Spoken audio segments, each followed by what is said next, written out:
Good afternoon to our distinguished guests, ladies and gentlemen. I'm Vani from ACES, your host for today. Welcome to the PowerACE 2021 virtual pitching session. The PowerACE competition is organized for startups in the clean energy sector, an initiative by CESE in partnership with Private Financing Advisory Network and the Ecolab Center of Innovation for Energy, and supported by Enterprise Singapore and Urban Sustainability R&D in Symposia 2021, which is a year-long series of webinars co-organized by MND 20 ministries and agencies. Through these webinars, it aims to bring together the USS research community, agencies, and industry partners together to explore opportunities and forge collaboration in research and translation.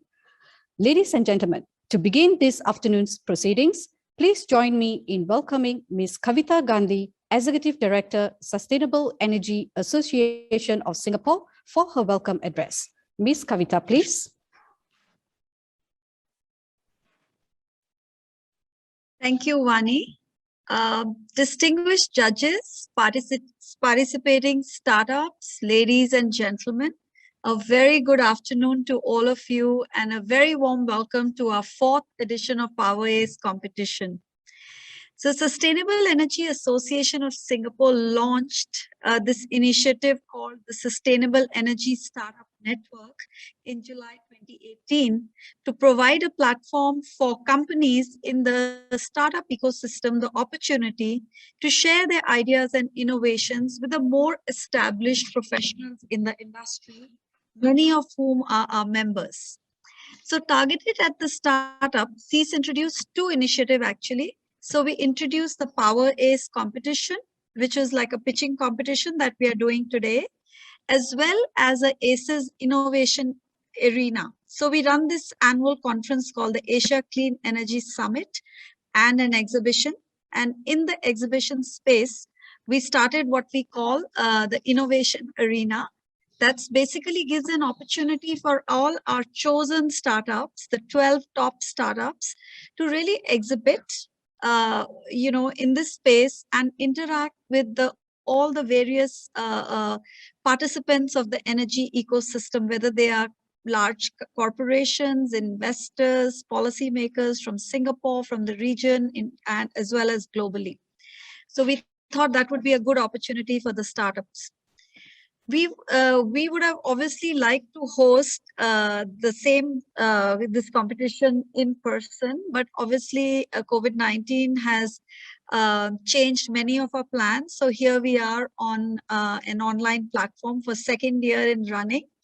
And I'm hoping that the next year we will have to see all our startups here in person on the ACES exhibition floor.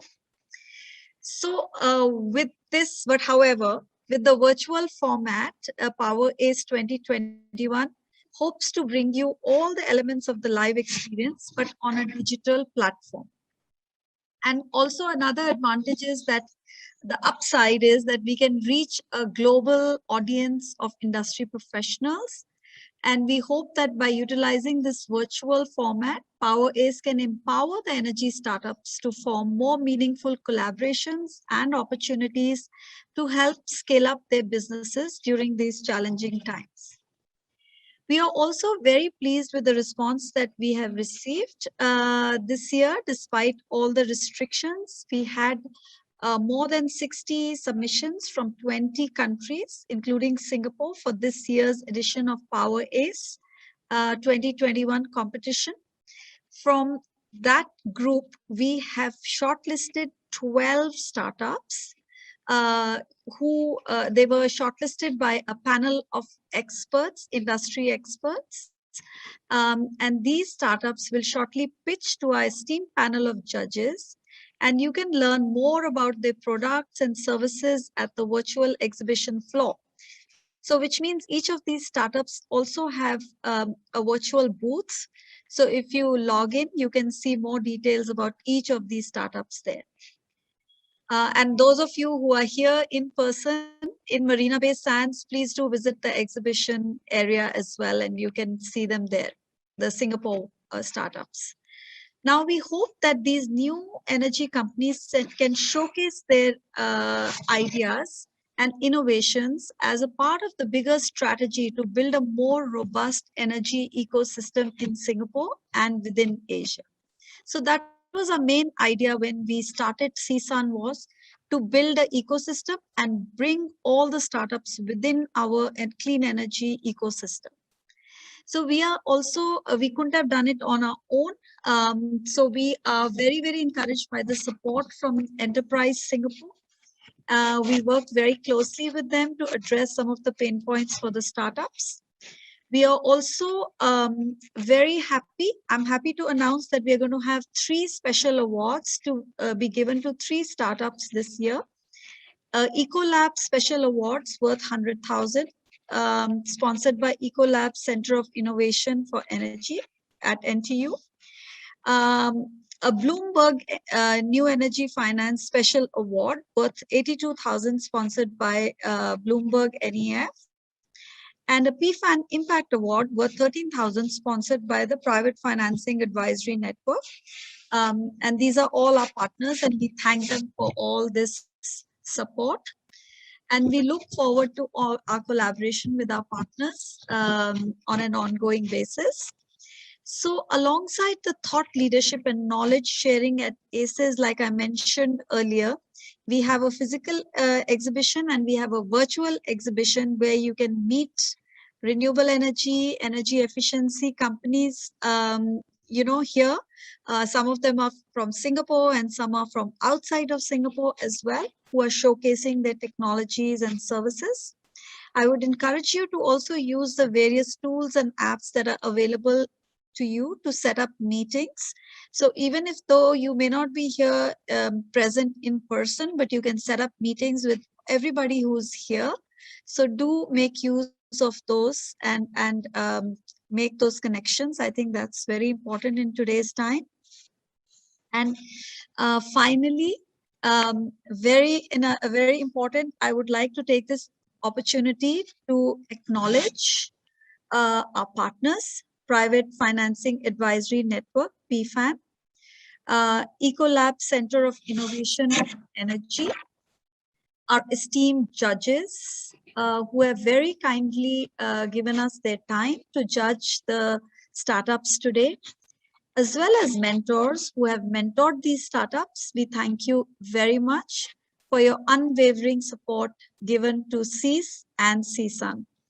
Finally, I would like to wish all the 12 participants the very best of luck and hope you have a very fruitful competition and make a lot of connections, and all the very best. Thank you.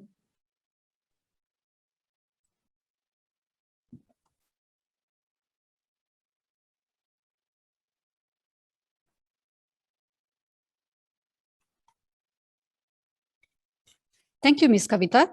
Ladies and gentlemen, let's officially start the PowerACE pitching session. PowerACE 2021 is a pitching competition which provides a platform for startups of the clean energy ecosystem to share their big ideas to C-suite executives and investors. Today, we have with us 12 selected startups to pitch on their innovative projects to our judges. We are honored to have our esteemed judges today, and they are Dr. Jason Koh, Director, Ecolab Center of Innovation for Energy, and Ms. Claire Curie, Head of Technology and Innovation, Bloomberg NEF, and Dr. Peter Dupont, Asia Regional Coordinator, Private Financing Advisory Network. Welcome all judges. At the end of the session, the judges will announce the winners of PowerACE 2021. 3 special awards to be given to 3 lucky startups this year, an Ecolab Special Award worth $100,000 sponsored by Ecolab Center of Innovation for Energy, a Bloomberg NEF Special Award worth $82,000 sponsored by Bloomberg NEF, and a PFAN Special Award worth $13,000 sponsored by the Private Financing Advisory Network. Without further ado, we will now start the pitching session proper. May we invite the first speaker, Roman Kravchenko from 482 Solutions, to pitch on their project. Electrodo is a software service that transforms climate-related risk into financial growth. Roman, please. Hello, everyone. Thank you for your time. My name is Roman Kravchenko. I'm CEO of 482 Solutions. In post-industrial world, we need to rethink the financial system from profit-oriented to a sustainability-oriented approach. That's why we created Electroda, software service for climate-related risk, for climate-related risk management that helps to assess and transform climate-related risk into financial growth. Please, next slide. Next slide. Few words about our company. Fortitude Solutions specializing in blockchain-based solutions in energy and fintech domains. We are partnering with leader in energy sector as Ecolabs in Singapore, Energy Web Foundation in Europe, and DTEC, largest private investor in the energy industry in Ukraine. We have offices in Ukraine and Singapore. Please, next. In Electroda, we have combined leadership team with a background in high-tech entrepreneurship, business development, and product delivery, and engineering team with solid expertise in building enterprise-grade digital solutions. Please, next. We help companies to understand what is climate-related risk, how it impacts on assets and financial outcomes, and how companies can transform climate-related risk into opportunities and financial growth. Please, next. In a nutshell, Electroda is a software service for climate-related risk and asset management to increase enterprise market value. Please, next. With Electroda, manufacturers and producers can identify and assess climate-related risk across value chain, build resilience business strategy in line with climate-related risk, and transform climate-related risk into financial growth. Please, next. Using Electroda, companies can avoid carbon taxes, for example, CBAM in European Union, attract green investors for funding, and reduce cost of money. Please, next. Institutional investors can use Electroda to evaluate companies and assets taking into consideration climate-related risk, and finally, to improve efficiency of capital allocation. Please, next. We describe our novelty as green finance engine. Electroda brings together industrial enterprises and sustainable investors and works as finance engine that converts climate-related risks and carbon-related assets into new liquidity in green finance markets. Please, next. And now we are piloting our technologies in Ukraine and Singapore. Together with DTEC, our largest energy holding in Ukraine, we are developing the first Ukrainian B2B marketplace for renewable energy certificates and carbon-related assets trading. This project supported by State Agency of Energy Efficiency and Energy Saving of Ukraine. Please, next. This year, we won grant from Eureka, the world's largest network for international cooperation in innovation and R&D. Please, next. Please, next slide. And together with previous slide. And together with our partners from Singapore, Ecolabs and Pylon City, we are developing platform for sustainable living in public housing in Singapore. The goal of this project is to educate and motivate for sustainable behavior. Please, next slide. The goal of this project is to educate and motivate users for sustainable living behavior through clean energy traceability and sustainable living gamification by using clean energy credits. Clean energy credits used for offset of tenants' carbon footprint and energy bill payments. We provide for this project Electroda as a decentralized blockchain-enabled infrastructure for clean energy assets and payments tokenization. Thank you for your time and join us today to build your tomorrow's sustainability. Thank you, Roman. It's now time for the judges to ask their questions. Over to you, judges.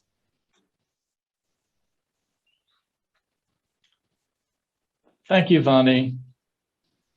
I'm not sure if our video can be showing so that the judges can be visible.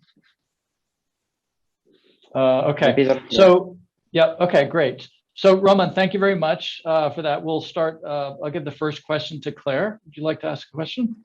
Yes, Roman, thank you for your presentation. I have a question about the link between the climate risk tool and the work you're doing with the RECs in Ukraine. It sounds quite different. So you've piloted and proven out the idea of using blockchain to track RECs and certify them. How does that link to Electrodo and the climate risk platform? In this project, we built actually we built Ukrainian market of these renewable energy certificates, and other in the future the other financial tools on the top of carbon related assets. So in Ukraine, this first project, and we together with DTEC and our state agency launched this market. And our strategy to integrate Electrodo and provide additional liquidity for this market. So we built now infrastructure for to deliver our product Electrodo as extension of this digital marketplace. Okay, so when companies, when you certify with the blockchain that companies have generated like legitimate RECs and are trading them, that then goes into the enterprise software part of certifying that that company is reducing its emissions, or the purchaser is reducing its emissions, and then that's part of kind of this kind of carbon accounting you're doing with Electrodo. Yeah, so we convert carbon related assets into financial assets, and thus provide liquidity on this green finance market. This is our vision. Okay. We only have 5 minutes. We'll have to move on. Jason? Hi, I have a quick question. Since I'm from Ecolabs, so I have a bit of understanding what you're doing. Perhaps you can share with the audience and the fellow judges on your expansion plan, your strategy here in this market beyond the collaboration with HDB. I think that will shed some light on your your market potential and how you're going to engage more customers, expand on that. Go on. Yeah, this project with Pilot City. In this project with Pilot City, we built our first layer of our product. This token engine and asset engine. So we create infrastructure for tokenize and verify carbon-related assets. And but our final goal is go to market of that name impact as a service. So we provide digital solutions that helps companies to understand what is climate related risk, what is carbon related assets, and how companies can transform these assets into additional added value stream and financial outcomes finally. In our work, we use international standards like TCFD recommendation in the CBDC framework, for example, and provide user-friendly tool to help companies to meet this challenge, because currently one of the problem is the lack of corporate. Okay, we're gonna have to cut it there because we only got 30 seconds and I haven't had time for a question. So that was good, thank you. Okay, I have two questions. You'll have to be real brief. First is, how far are you away from commercialization? And the second question is, can you describe how you would quantify some of the other non-tradable benefits like risk avoided or climate risk? It wasn't clear like how, some intangible risk of climate impacts would be monetized or would be quantified. And yeah, so just those two questions, and then we'll move on. Okay, thank you for this question. We plan to go to get revenue stream in the second quarter of 2022 because we finalized our piloting project. And in this piloting project, we attract our first users. What about the second questions? Yeah, correct.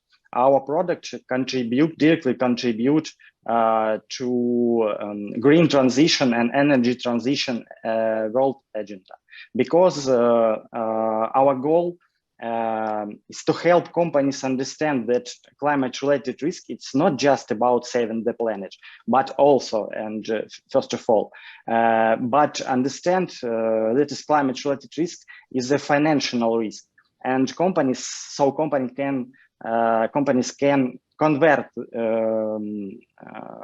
these efforts to go to low carbon economy and low carbon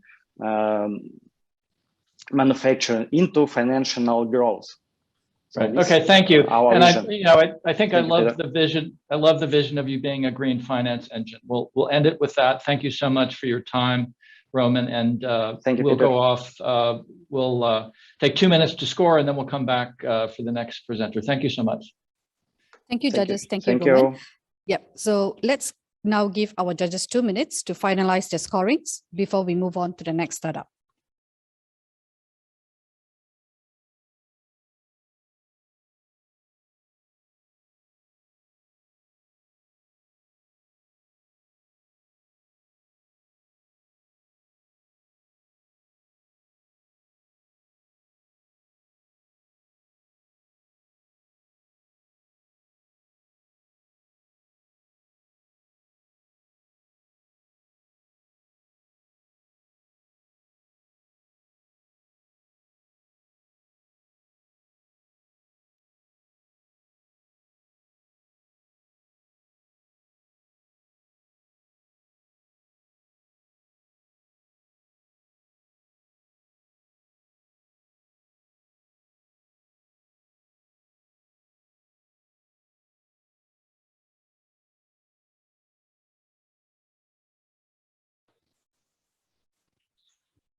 So Claire and Jason, I think we should just let Bonnie know when we're done.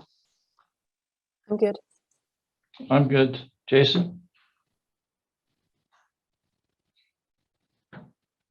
Yeah, I'm good.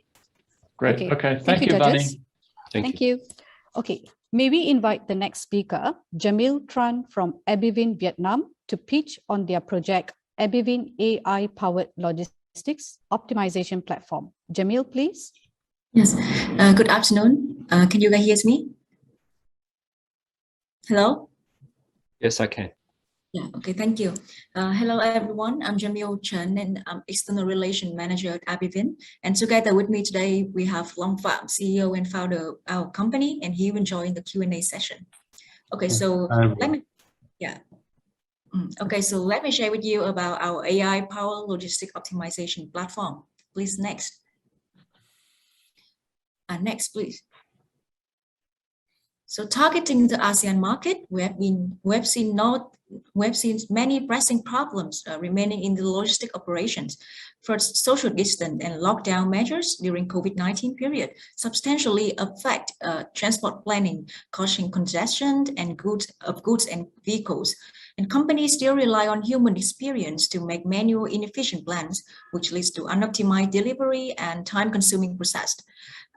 The industry is still in short of empty containers to transport goods during peak season, resulting in very high logistic cost. And finally, most companies still lack a seamless visibility over their whole supply chain. Next, please. In a broader context, transport alone consumes 63% of the world's oil, and road transport account for 70% of all greenhouse gas emissions from transport. Therefore, a significant objective to increase environmental sustainability is the reduction of energy consumption in the freight transport sector. Next. To solve this problem, we focus on optimizing supply chain planning, which cover routing, packing, assigning, and scheduling. Next. We built Abivin Virut, an all-in-one AI-powered logistic optimization platform which had two parts, a web app for managers and mobile app for drivers, alongside four main features: transportation management, intelligent dashboard, 2D loading optimization, and route optimization. Next. But what sets us apart is the vehicle routing optimization algorithms that can generate optimal routing plans while satisfying more than 40 constraints, including complicated conditions such as load planning, multimodal transport, or road constraints simultaneously. For example, if you have thousands of orders and a limited number of vehicles, our platform will serve as a route planner to give you the best plan in terms of revenue, cost, time, and energy within a few seconds. Next. So far, we have delivered 45 development projects with the largest corporation in 7 countries, including Vietnam, Singapore, Myanmar, Indonesia, the Philippines, Thailand, and Japan. And the serviceable addressable market is valued at $70 billion, and we target to capture 83 million in the next 5 years. Next, please. Our enterprise clients span across all legs of the supply chain, from port, manufacturers, distributors, retailers, and carriers. Next. This is a case study from our customer, a big distributor in Vietnam. Without Abivin, they use 14 trucks, but after applying our system, it reduced to 9. The same applies to planning time and reporting time, which decreased about 80%, while the company recorded a 35% rise in vehicle fill rate. Next. Overall, we have companies save 30% logistic cost, increase 30% delivery capacity, and control and oversee the whole supply chain in one platform. Next. Moreover, upon using our product, companies deploy fewer vehicles over shorter and more time-efficient route, which translate into a huge amount of carbon to be reduced for the industry. Next. We have 2 main revenue streams coming from professional service fees and ongoing subscription fees, which are charged per user or per order. Next.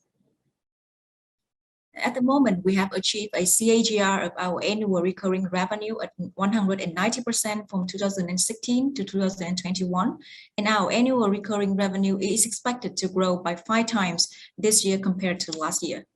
Next. We also apply machine learning to enhance route planning by learning constraints, and this one will decrease route planning time and produce efficient and close to operation route plans. Next. Behind the scene, our founding member, Mr. Long Pham, who is an alumnus from Cambridge and Google, brings into the fold a strong technical background in algorithms, machine learning, and AI, combined with extensive experience in enterprise software business of the whole team. Abivin system can also integrate well with the infrastructure of Google Cloud, SAP, and Oracle, and others. Next. We are backed by government-funded innovation programs and global VC from Vietnam, South Korea, and the US, one of which is an investor, SpaceX, GoTo, Robinhood, and Airbnb, all the biggest tech companies in the world. With funding in the coming round, we believe Abivin can accelerate the realization of our vision to make the world value chain more efficient and sustainable. Thank you. That's the end of our pitch. Good luck. Thank you. Thank you so much, Jamil. That was fantastic. So now I'm going to set the timer for 5 minutes, no pressure. Claire, we'll let you go second this time. And Jason, why don't you start? Okay, I'll have the honor to start first.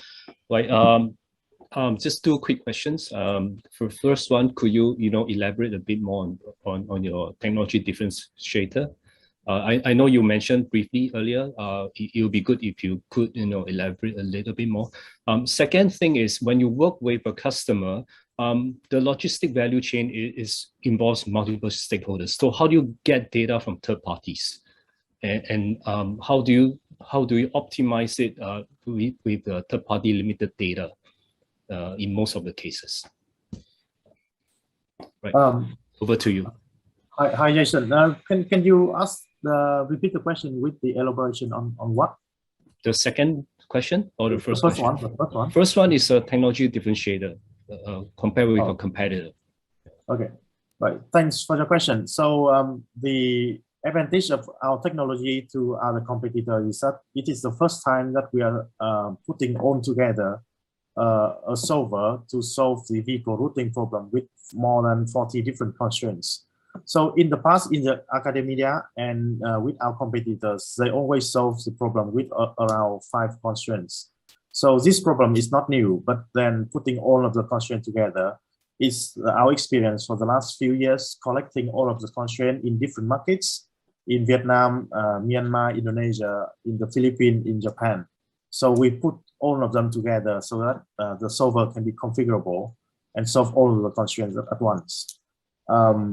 And we are still improving that by increasing, by connecting the solver with other solving problems like scheduling, packing, and assignment. We also improve by making it solving in parallel so that we can solve it in very minimum amount of time. So the second question is, how are we dealing with the third-party data, right? Because I see there is a fundamentally lack of understanding on the supply chain management in general in the market right now. So our purpose is that because we can working with the good and the vehicle owners in different sectors and in the whole market, we can link the data of them. And we require very minimum data of them, like the order and vehicles, so that we can produce a routing plan. We produce the plans so that they can be more optimal on supply chain planning. So we take their data from the existing WMS, DMS, or ERP, or if they don't have that system yet, they will import it from their current Excel. And then we can integrate with other systems like GPS tracking or thermometer control, so that we can. That's great. Well, that's great. We'll have to move on to the second question. I'm very sorry, but thank you, Peter. I finished the question. That was very good answers in a very short time. But Claire, over to you. Thank you both.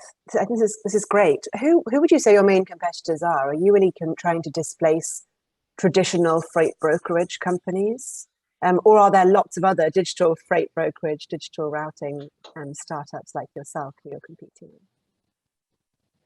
with? So your question is, who are your main competitors?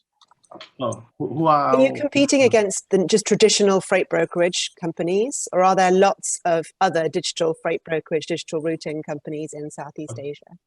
Okay, so our customer is the one who owns the goods or vehicles. So we're actually competing with the company who are also building software.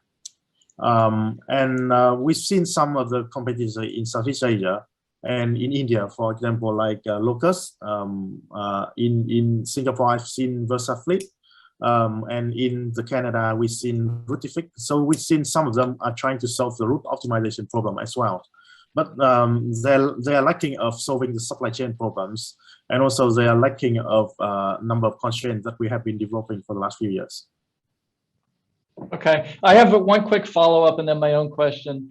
Would you please provide services to like DHL or the big freight forwarders? Would you, or Carry Express? Would you provide software for them, or do they have their own in-house software? We provide on cloud, on demand software for them. So we host it in our site. Okay, so my question is, this is a fantastic business. You have 190% compound annual growth over the last 4 years.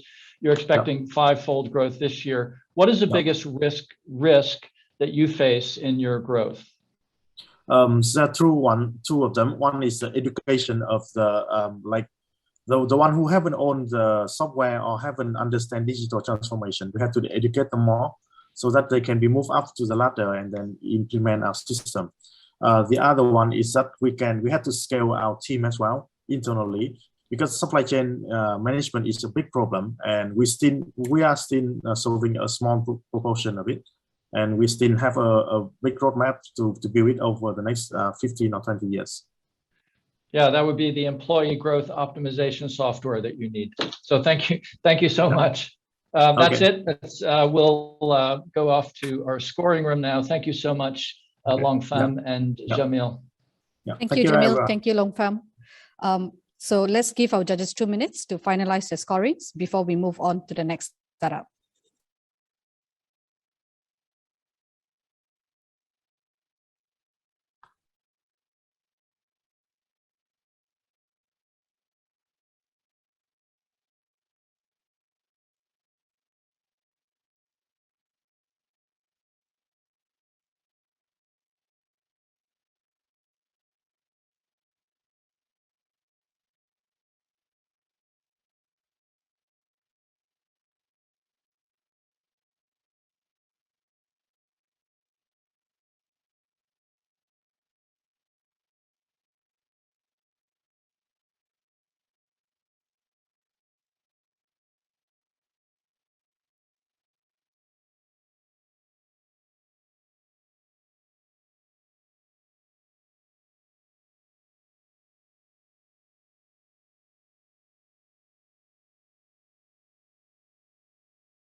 We can just turn on our videos when we're done. Okay, so we're all done.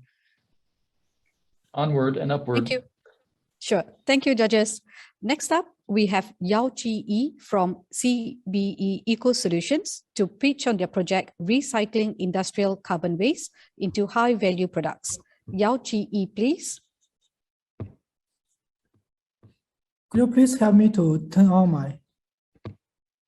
Okay. Hi, I'm Yao Chi Yi. I'm the CEO and co-founder of CBE Eco Solutions. Next slide. So we are providing a double sustainable solution to recycle industrial carbon waste into high-value products. Next. Every year, millions of tons of carbon waste are produced as a byproduct during oil refinery process. People just burn it off as a waste and send the remaining ash for landfill. This results in greenhouse gas emissions, potential toxicity to the environment, and a shortage of landfill site. In addition, oil refineries have to pay $200 to $400 per ton carbon waste to dispose it. So there are both economic and environmental issues. Next. We are the first in the world to provide a double sustainable solution. Firstly, we recycle the carbon waste instead of burning and landfill. Secondly, our products have broad energy and environmental applications. Next. Our process consists of 2 steps. At the first step, we use a green and biodegradable reagent to separate heavy metals from the carbon waste and selectively extract and convert vanadium into vanadium pentoxide. At the second step, for the purified carbon, we use our proprietary catalyst together with optimized heating program to make it more porous to produce activated carbon. Next. Activated carbon can be used for wastewater treatment and battery electrode. As compared with commercial products, our activated carbon has double efficiency for wastewater treatment and also has better performance as carbon electrode. Vanadium pentoxide can be used for manufacturing of steel anodes and vanadium flow batteries. Vanadium flow batteries are widely used for renewable energy storage, such as solar and wind energy. Our vanadium pentoxide has a high purity, which is 99% and above. Next. We have already set up a 10 kg per batch system in June Island, and we are ready to further scale up our process to a pilot plant without significant technical hurdles. Next. Our products are highly cost effective because our raw material comes from the waste, and our process is more energy efficient and has higher yield. In addition, to process 1 ton of carbon waste, we are able to cut down 2.8 tons of carbon footprint. If our technology is implemented globally, we are able to cut down 40 million tons of carbon footprint every year. In addition, we are not only limited to this oil refinery carbon waste. Our technology can also be applied to treat other types of carbon waste. For example, biochar derived from coconut shell. Next. Based on historical data, oil refinery industry is still expanding at 6%. We will have more and more carbon waste being produced in the future. In addition, the market demand for activated carbon and the vanadium pentoxide is increasing at 17% and 16% respectively, which means we have huge opportunities in these markets. Next. We have 2 business models. The first is the end-to-end product sales. We are going to set up a pilot plant in year 2022 and our commercial plant in 2024. The commercial plant will be able to process all the carbon waste in Singapore, and the payback period is only 4 years. And another business model is technology licensing. Once we have proven that our technology is commercially viable, we will license our technology to our clients. For example, oil refineries in Middle East and Asia. In year 2026, we will be able to run the commercial plant and sell at least 4 licenses. The project annual revenue could reach 110 million Singapore dollars with 57% net margin. Next. We have received 2 letters of intent from our potential customers, and we are collaborating with Sembcorp on the small scale and the pilot scale plant. And the POB is our R&D partner and our potential end user. We have won the first prize in China Asia New Smart City competition. Chinese government is supporting us to set up a pilot plant in China. Next. We have a strong and balanced team. We have PhDs and professors in chemical engineering and chemistry. We also have MBA with many years of business experiences. Next. Our vision is to become a global leading company in circular carbon technologies, providing customized solutions to recycle all types of carbon waste into advanced materials and chemicals. We are CBE Eco Solutions. Join us and use carbon for a better environment. Thank you. Thank you very much, Yao Zhihe. That was excellent, and super important problem you're working on. Do you want to ask the first question, Claire? Yes, I'd love to. Yeah, this is a great presentation. Thank you. Thank you. I have a question about your business model. What's the cost going to be of building your first pilot plant? And it looks like although you're going to scale technology licensing, you're also going to scale how many plants you're building. So I guess just a question around the capex of building those plants. Yeah, so for the pilot plant, the capex will be 2 million Singapore dollar. So the process capacity will be, we can process 5 tons of carbon waste per day. So the annual revenue could reach 1 million. And then in the chart you had where you're showing that growth yes. of your end-to-end products, how many plants are you expecting to build, do you think? Actually, we only expect to build 1 commercial plant. And this is also going to be our R&D center. And for the future expansion, we are going to license our technology to the carbon waste producers, so that we can avoid the heavy capex business model. Great, thank you. Thank you. Jason? Right, so next, thanks to you for your great presentation. So I suppose your plant will need to have proximity to the oil refinery centers. So I suppose you're targeting the major refinery centers around the world. Just want to have an understanding, how does the solution compare with your competitors? Similar technology. Well, I understand the innovation in the solution, and definitely there are other carbon waste management solution out there by a competitor. How does the cost compare with all these competitors? Yeah, I think this is my question. Yeah, to the best of our knowledge, we are the first in the world to recycle this type of carbon waste, oil refinery carbon waste, because it contains high concentration of heavy metal, and it has a carbon particle with different morphology. So it's very difficult to recycle. So that's why people still burn off as a waste today. So this is our innovation. And as compared to, for example, conventional active carbon producer, they use high temperature for the activation process. As compared with them, they use 800 degrees C and above temperature for the activation process. Compared with them, because we are using our own catalyst together with optimized heating program, we are able to lower down the process temperature to 400 degrees C and below, so that our process is more energy efficient. In addition, the solid carbon could be converted to gaseous species at high temperature environment. The low temperature leads to high yield. So that's why we can able to achieve like high energy efficiency and high yield. Thank you. So the question I had was actually, how is this dealt with? And you traditionally, and you answered that question already, burning at high temperature.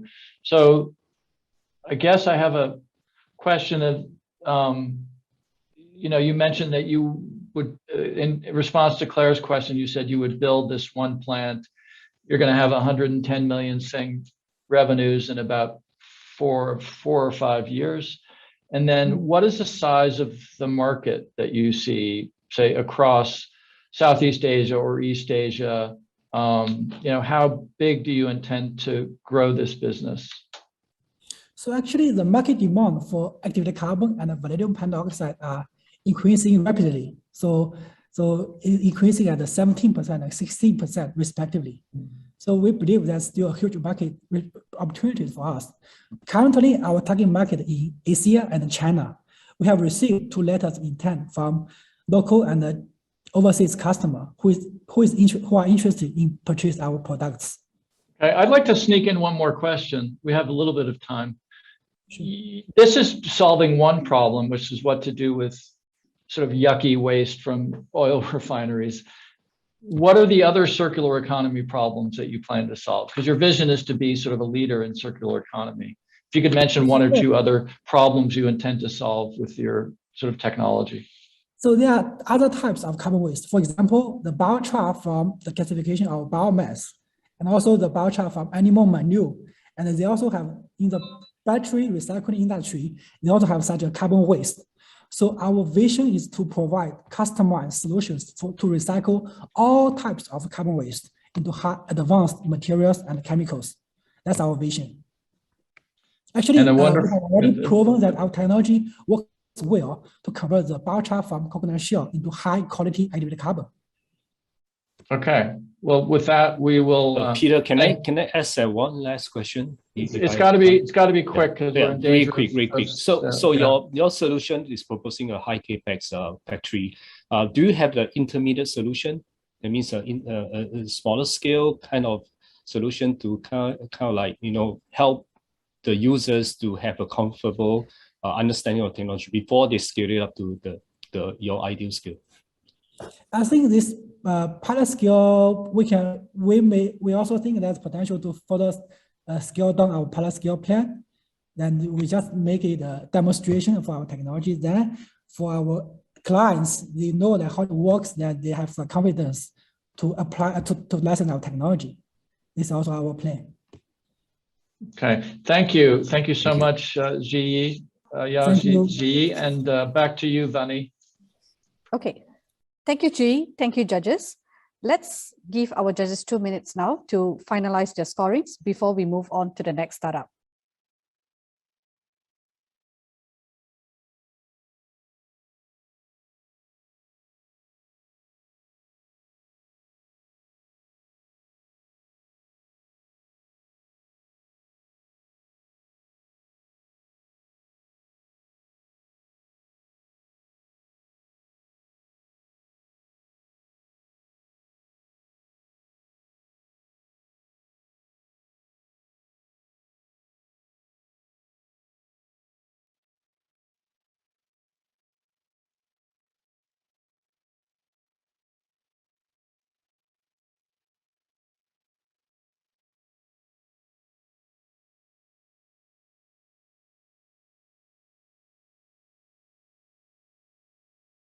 Are we all good, judges?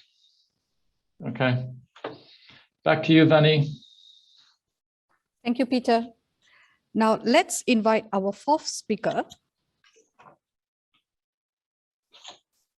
Aloysius Saravana from Common Sense, to pitch on their project titled Energy Optimization Based on Prediction. Aloysius, please.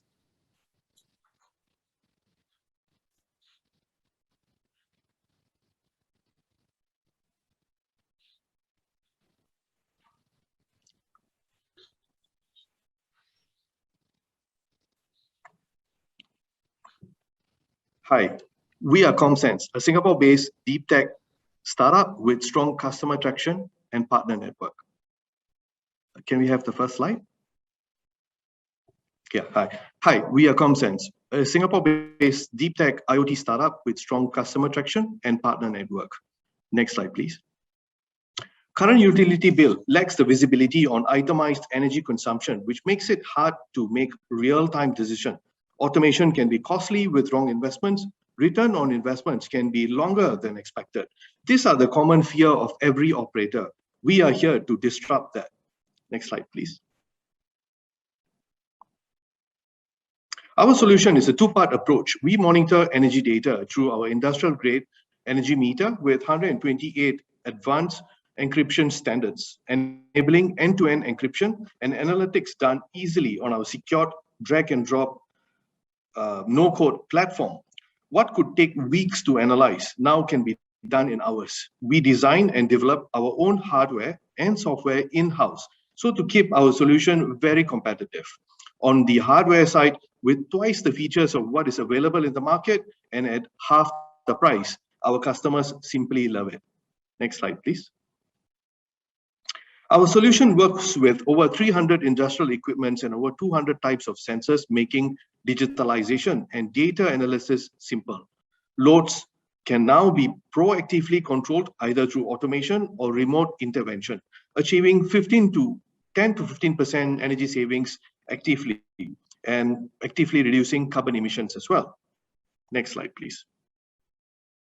Predictability being the major challenge in the energy industry today, as you can see, with our AI predictability module running on energy data, we can predict energy usage ahead of time in weeks and months, providing deep insights to consumption patterns and cost-saving options. The blue lines are historical lines, the orange lines with crosses are predictions, and the green lines are the true lines. You can see the accuracy of our AI prediction. With more insights from distributed energy resources such as solar and energy storage system, our demand forecasting module and optimization algorithms can take into account power grid and market conditions virtually. We are committed to contribute towards efforts to meet climate change commitment globally. Next slide, please. Our growth formula is to focus on small and medium enterprises, which needs a utility bill at the start of the month, not at the end of it. We are able to predict the consumption based on past consumption patterns to help, and this helps SMEs schedule their production and operation with cost savings as their end goal. Now, our go-to-market strategy is B2B sales approach with channel partners in the energy domain, and our business model is based on a pay-as-you-go service model, where we charge on a per sensor per day basis, segmentized into multi-tiered according to features and data volume. Next slide, please. We have strong customer acquisition plans with, we plan to have a target of 1.5 million revenue in the next 12 months. We have gained strong traction with online marketing, which is channeled into our sales funnel in stages with expected sales volume and closing dates. Next slide, please. Here's our brilliant team, experts with domain knowledge and a bunch of PhDs. We are hungry for success. I'm Aloysius, CEO and founder of ComSense from an electrical engineering background. Together with me is Dr. Vivek Nair as our CTO, focusing on advanced solutions and patents. Dr. Srijit Shankar is our Chief Data Scientist. Dr. Sumanta Bose is our COO, in charge of solution architecture and cybersecurity protocols. And Raymond Lim is our Head of Sales. We are ComSense. Thank you.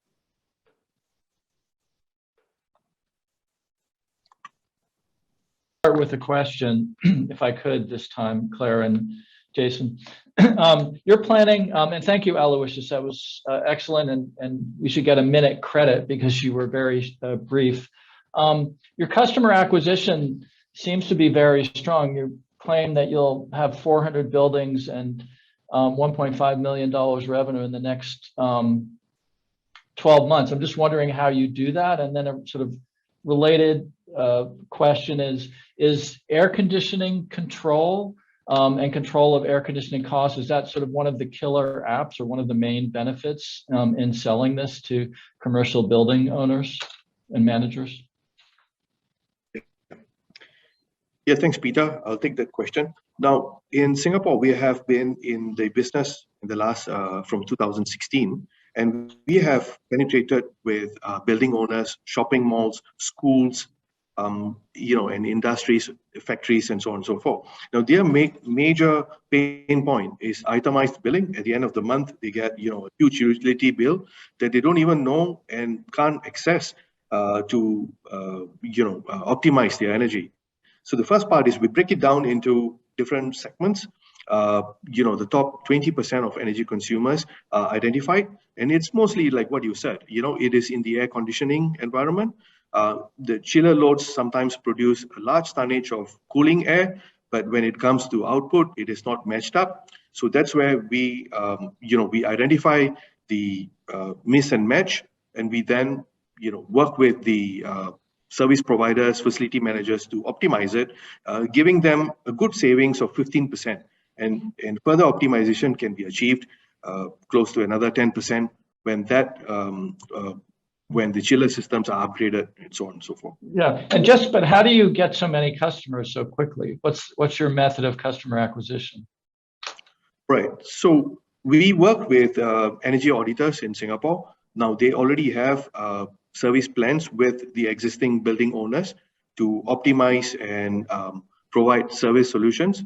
Now when we work with them, we provide the digitalization of the energy optimization part. And that's how we are able to. Yeah, thanks. Jason, you want to go next? Yeah, so I have a few questions. So just, along with what Peter has asked, it's a really crowded space, as I understand. I've been tracking this area for quite a while, and there are a few big boys. They are really pushing on this. I guess you are being smaller and more agile. You can offer more cost-effective solution and more willing to partner. So one question is how do you come up with the ECM? From the data and all the controls. You probably have some sense, but it's pretty hard, to work with the FM team to come up with specific ECM and even convince them to actually investigate. So another question that I want to ask is how do you differentiate yourself? I hear that you are very cost competitive, but beyond that, what else do you offer compared to your competitor? Yeah, so two aspects that differentiates us from the competitor. First part is we have our own hardware that is designed fully in-house, which we then take care of the security protocols right from the beginning, making sure that there is encrypted security from the hardware to communication with the server. Now, in that way, we have patented technology that we are working on to secure this data communication over cloud and so on and so forth, which makes it very competitive. Otherwise, if you go with on-premise solutions, that can be very expensive with servers running the back-end solution. Now, how do we move together with the building owners in this sense is that we do not replace any of the hardware that's already been purchased or contracted. We do audit analysis on top of the existing meters. So we are not a competition. We give comparative analysis to existing solutions that are giving the benchmark. And many a times we are able to track the optimization process much faster and quicker because of our solutions that we have. It's basically plug and play. And in a very short period of time, we are able to do that analysis. Great, thanks. And Claire, over to you. Thank you, Aloysius. That was great. I've got a question about your revenue streams. A lot of building energy management actually ends up being quite a heavy lift on the analytics side, right? So consulting, I guess, as opposed to SaaS. I really like the idea that you're plug and play and you're hardware light. But could you give us an idea about how much currently and in the future you plan to have kind of the consulting advisory revenues versus SaaS revenues? Yes, so there's two parts to it. The SaaS revenue is based on our automation cloud. Now, once we have all of these energy meters and sensors on ground showing up in our cloud dashboard, we are able to make analysis out of it, which then channels into a report. Now, then this report, in many of our cases, we realized that the building owners would want to take it one step further by having components in that report and identifying components that they could optimize for their operations. And that's where I think we work very well in the consultancy space as well. With many industrial partners that we have, we engage partners and form a solution for the clients. This is the quickest go-to-market for them, and they are happy in terms of a results-oriented upgrade rather than an upgrade and then wait to see what is the results that they're going to achieve.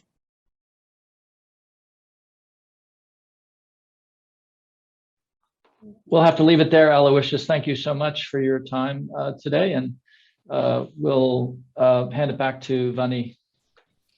Thank you. Thank you, Aloysius. Thank you, judges. Let's give our judges 2 minutes to finalize the scorings before we move on to the next startup.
Vani, we're ready to go on to the next company. Thank you. Thank you, Peter. Thank you, judges. Now we'll have the fifth speaker, Andre Laurencu from DV Gas, to pitch on their project, DV Gas Next Generation Hydrogen Gas Separation. Andre, please. Yep. Thank you. Hi. All right, great.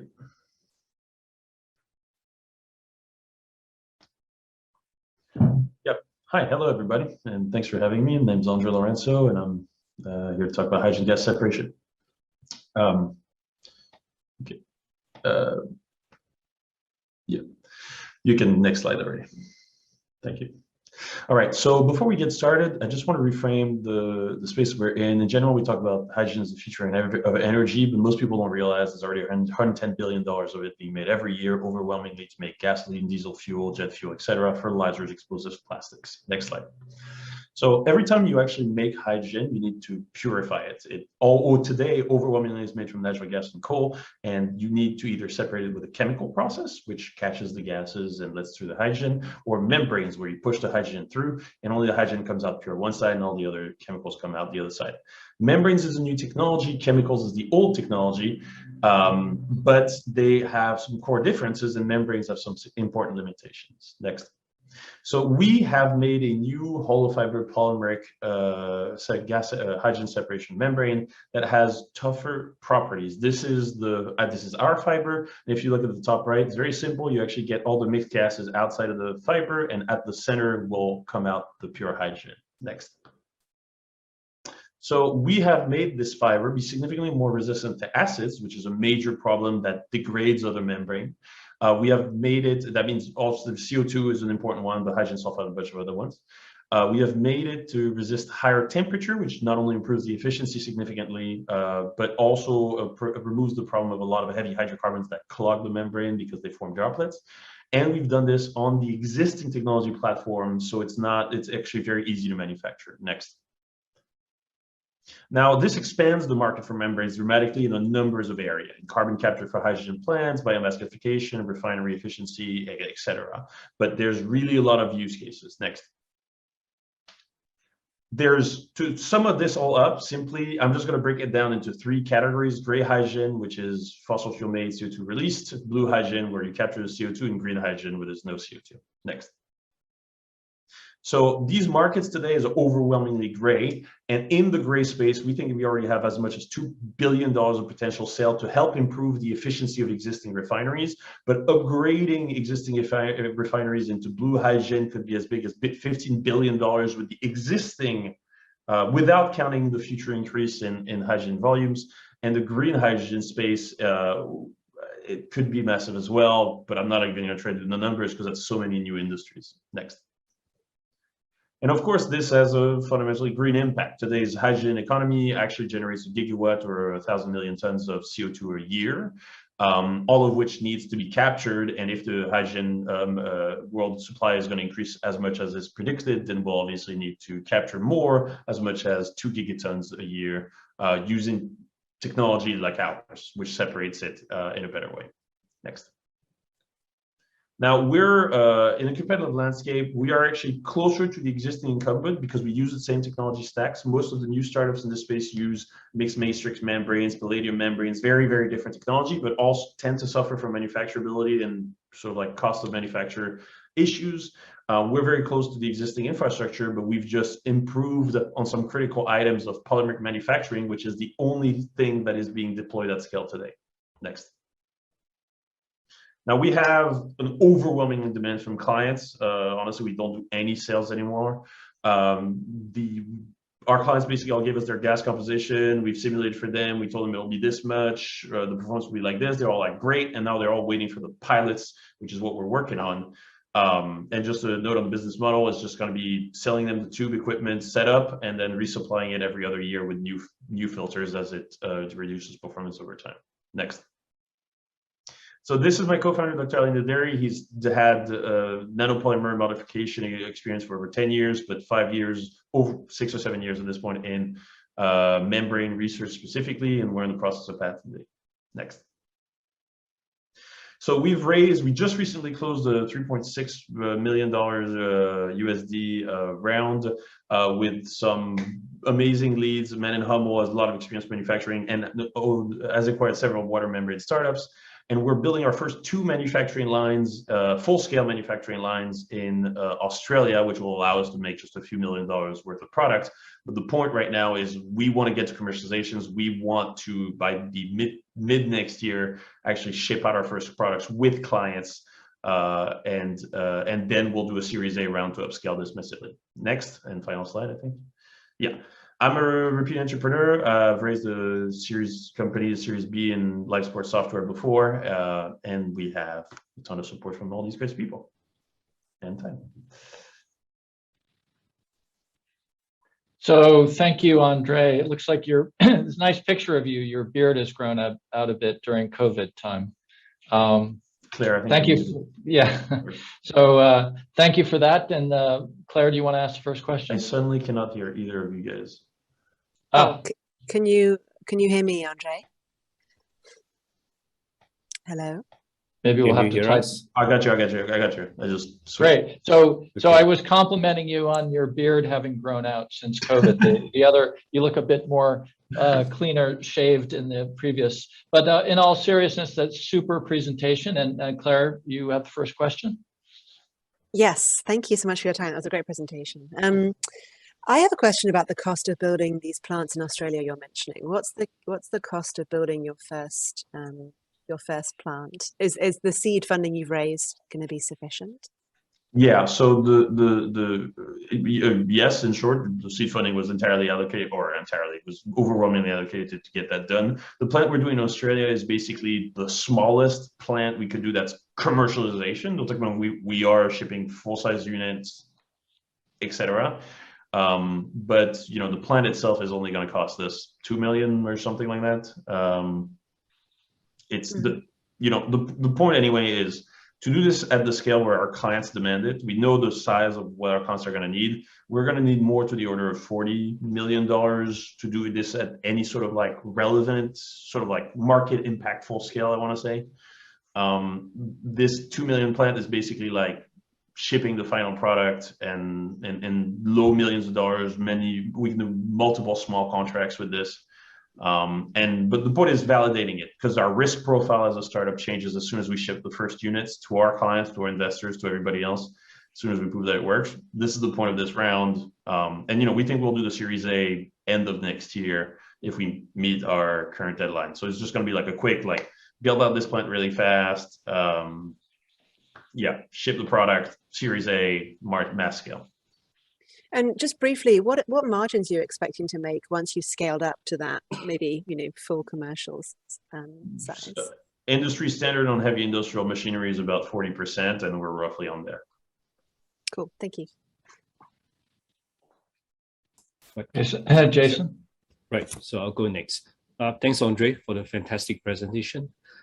Just one question from me.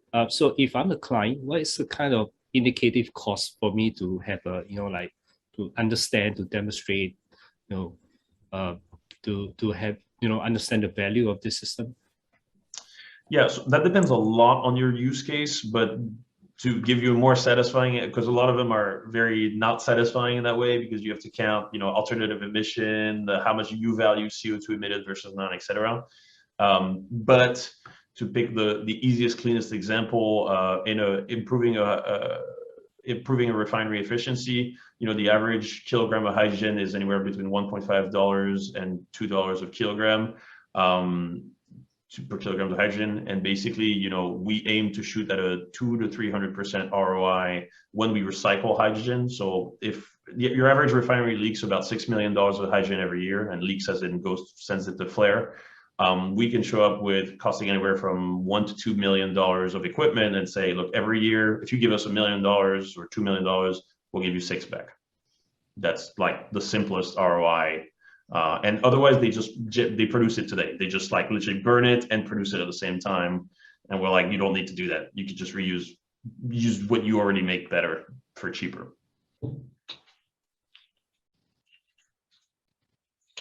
Jason, do you have a follow-up? No, I'm good. Maybe just to clarify that. So in order to have a demonstration, what is the cost like for the client? The smallest setups is going to be like $500,000 roughly. Okay, thank you. Yep.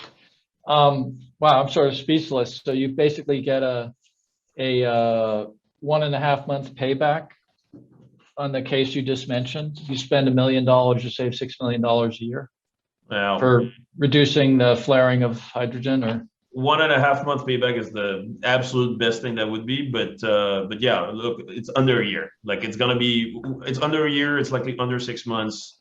That's also an industry standard, by the way, because that's not like an us thing. Like every other membrane startup or company, not companies, every other large company is going to have that claim as well.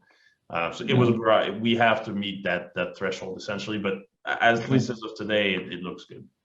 My question is a little bit left field, but I'm just very curious how you came up with this idea for this membrane, this fiber membrane. Well, I guess yeah.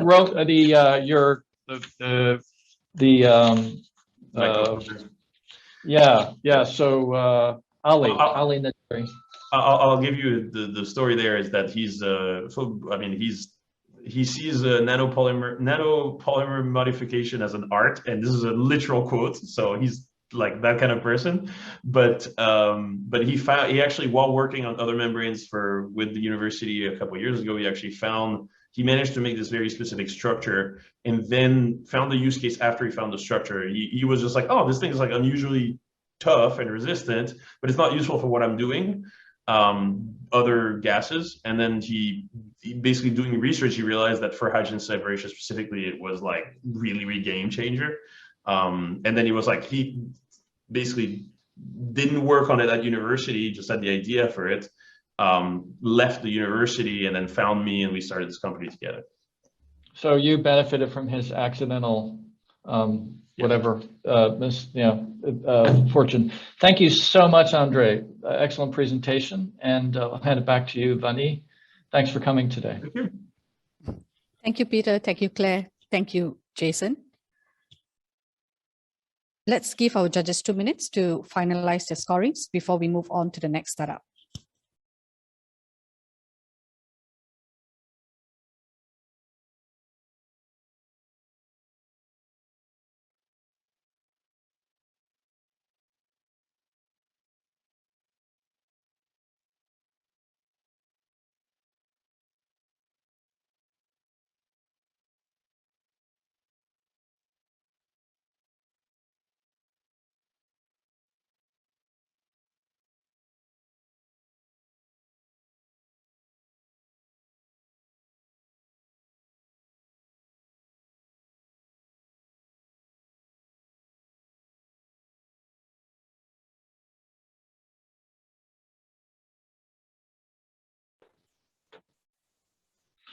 You guys are always faster than me.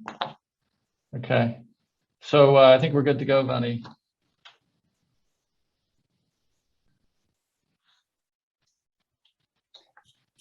Thank you, judges. Now we will have the sixth speaker, Kiran Patel from Hybrid Rickshaw Electric, to pitch on their project, Thermal Management of Lithium-Ion Batteries and HRE. Kiran, please. Am I audible now? Am I audible to you? Yes, you are. Okay, thank you very much. Good afternoon, ladies and gentlemen. My name is Kiran Patel. I'm from Hybrid Rickshaw Electric Private Limited. I'm the co-founder of this company. We formed this company in April 2015, and first 2-3 years we did extreme level of research and came out with 2 products. One is lithium-ion batteries with thermal management, and then second one is hybrid the electric auto rickshaw. Now currently we have a manufacturing plant. Next slide please. So we have a manufacturing plant at Taloda near Mumbai to manufacture the batteries. We have already started manufacturing batteries, and we are currently our plan is to go for the decentralized manufacturing, control our supply chain, and we have been selling batteries to EV sector as well as industrial sector, UPS, forklifts, stackers, and so on. And expected battery sales of $1 million by March 22. We have a founding team of collective experience of 65 years. My colleague Shweta, she is handling the product development. My colleague Nilesh, he is handling the technical portfolio, and I'm looking after the finance and business development. Next, please. So we have an investment proposal. We are raising $2 million at a pre-money valuation of $20 million at a 20x multiple of financial year 2022 projected revenue. Investors will be given shares in HRE Private Limited, which will function as the holding company to the battery OEM and e-auto rickshaw business. Primary use of fund will be to set up the e-auto rickshaw business that can produce 300 units per month and increase the battery manufacturing capacity to 36,000 units per annum from currently a capacity of 6,000 units per annum. At this, we are at the advanced stage of due diligence with a lead investor, which is considering to invest around $1.5 million in the current round. We are looking for a minority investor who can provide strategic support and market access on top of $500,000 checks. The founding team currently owns 100% of the company, and the possible exit could be acquisition by a larger OEM and OEM in the automotive and battery pack manufacturing space. Next, please. So this is our business potential. The e-auto rickshaw manufacturing is growing at a 33% per annum growth, and we are looking for a 5% of the market share. As per ISGF, there is a huge potential of 1,005 gigawatt of battery potential for the battery energy storage business. We're looking at a 1% of the market share in next 10 years. Next, please. So this is the product that we are launching. In fact, this has been tested for last 2 years in a hilly region, and then we are pretty confident that it will go well in the market. So we are setting up a first 300 unit plant with this money, and then it has got some good features, like it has got a 20°C gradient, it has got a high speed, it has got a more mileage, that is 120 km per charge, and it has got a good loading capacity of 500 kgs. Next, please. So for electric rickshaw, there are auto drivers, they have multiple issues. That there is a growing cost of fuel for traditional auto rickshaws, high cost of maintenance for internal combustion engines. Then existing e-auto rickshaw models have low carrying capacity of 200 to 300 kgs. Then battery recharging and useful life is poor, maybe 2 and 3 years as against our 5 years, which increases the downtime. Then we have come up with this solution that high-speed L5 category Hirvi with large carrying capacity, robust vehicle design that requires minimum maintenance, lowering operating costs, and higher productivity leads to improved livelihood opportunities for e-rickshaw drivers in line with the policy shift among large corporates for electricity. Next, please.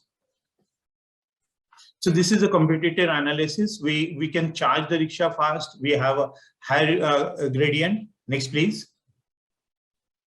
So PowerACE is our battery, which has come up with 9 years of research, and then we have added a smart BMS cloud to this particular thing. It is thermally managed, then easily swappable, it's scalable, it's lightweight, it's fast charging, and it is certified by RI and SGS. Next, please. We have come up with our own app by which the batteries that we are selling to the industrial customers, we can monitor all the parameters and we give them access of the data. And then we can, with the help of this app, we can do a predictive maintenance also. Next, please. So this is the technology which we have already put a patent in India and USA, by which we can control the internal temperature to 25°C, by which we can get a longer life and longer cycles for the batteries. Next, please. So this is how the battery compares. Due to our longevity of life, 5 years, per year cost is lower than the competitors. And with this particular technology, we are in a position of giving 10 years, 15 years of warranty for the battery energy storage for renewable energy. Next, please. We are about to close maybe 1 million of sales by March 2022. And then after this next year, once this plant come in functional, we can go to 10 million in financial year 22-23. Next, please. So there are multiple social and environmental impact of this venture. The drivers are in a position of saving $140 per month because of this lower operating cost.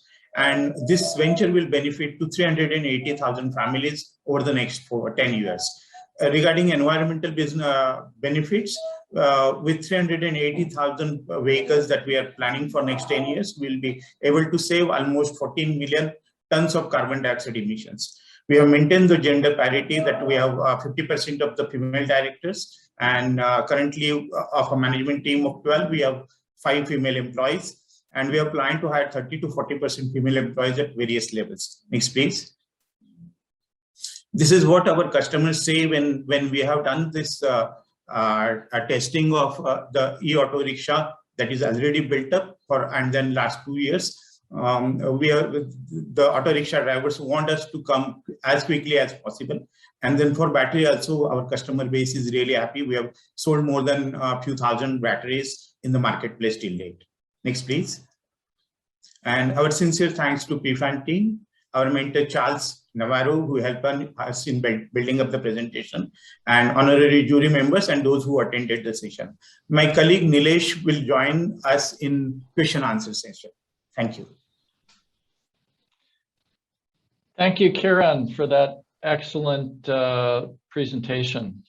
Really working on a really challenging problem with this, electric two-wheel and three-wheel mobility. And so let's see, Jason, do you want to take a first crack? Sure, my pleasure. Thanks, Kiran, for the fantastic presentation.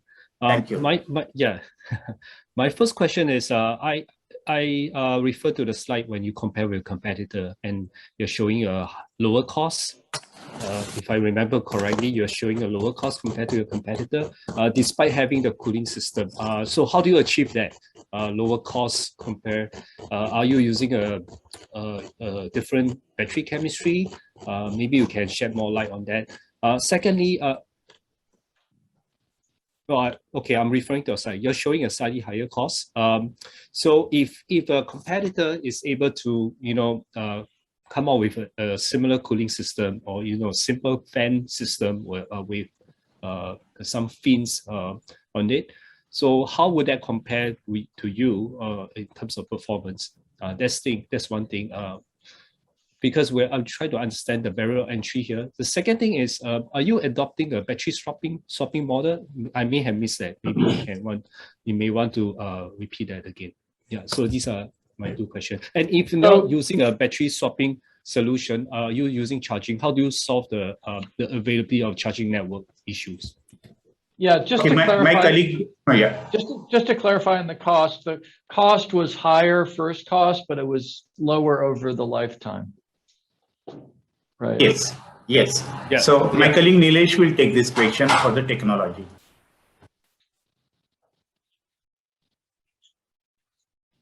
Go ahead, Nilesh. You're muted, I think. Yes, please. Hello, can you hear, guys? Hello. Yeah, good. Okay. So I believe the cost question was answered, and then the second question was regarding the fins, which are basically added as and then how this competitor basically when they come with the same technology. So let me tell you guys, this was pretty much a low-hanging fruit which we grabbed. Probably you must have heard about thermoelectric Peltier coolers. These are used in our thermal management technology. So let's say your ambient temperature is 55 degrees C, which is pretty common in most part of India. That's where the battery starts degrading. We are able to basically get a delta of around 28 degrees C with this technology. If you look at the cost of this, adding this particular technology for a battery cooling, its cost is very minimal. If you look again onto the weight side, the weight is also minimal, so that this battery swapping, which you just asked, is possible very likely. However, with the battery swapping, more research needs to be done, because imagine you basically taking out the battery, then all those customers putting that heavily and so on. You don't know how things are going to be, how bad they're going to use. So obviously, the more R&D needs to be done on the battery swapping side. But at least for basically making this battery last longer, we have basically tested this battery for 5 years, and we were able. The battery degradation was very, very low. So in terms of technology, POC, it has already been done. But for battery swapping, more needs to be done. Okay, and for you, Claire, your question? Yes, I can be brief. Are you making all of this yourself, or are you contract manufacturing? Like, do you have a factory making the batteries from scratch and a factory making your electric vehicles? So yes, actually, we make it from scratch. Myself, I'm an electrical engineer. I worked at a back-end semiconductor equipment for Intel. So we have that background. Obviously, the cells, lithium-ion cells, we don't manufacture, but thermal management technology, we manufacture ourselves. Even the electric auto rickshaw, right, from the powertrain, then the batteries, and obviously the motor and controller, which is done by us only. Okay, cool. So you're buying the cells, and you're buying components of the vehicle, and then you're doing the assembly and the IP of the cooling. And how much manufacturing capacity do you have for both products? So currently we have something like 3 megawatt for battery pack. However, for auto rickshaw, let me tell you, if at all the funding is required for auto rickshaw project, if you don't have enough funding, the project fails. So we did not launch that yet. However, we have the product ready. What we started with is the battery pack, and we know that if at all you don't have the funding, then why don't basically start selling the battery pack with our technology? So we started that, and we are getting very good response on that particular side. So that's the reason we said that without even auto rickshaw, we are able to do $1 million, income probably by March 22. For auto rickshaw project. Right. Thank you. If we don't have enough funding, the project fails. We did not launch that yet. You have some replay going on. Yeah, so 5 minutes is up. I will yield my question, but that was a very good presentation, and some of my questions were answered. Thank you so much, Nilesh and Kiran. And back to you, Vani. Thank you. Thank you, Kiran and Nilesh and judges. Let's now give our judges 2 minutes to finalize the scorings before we move on to the next startup.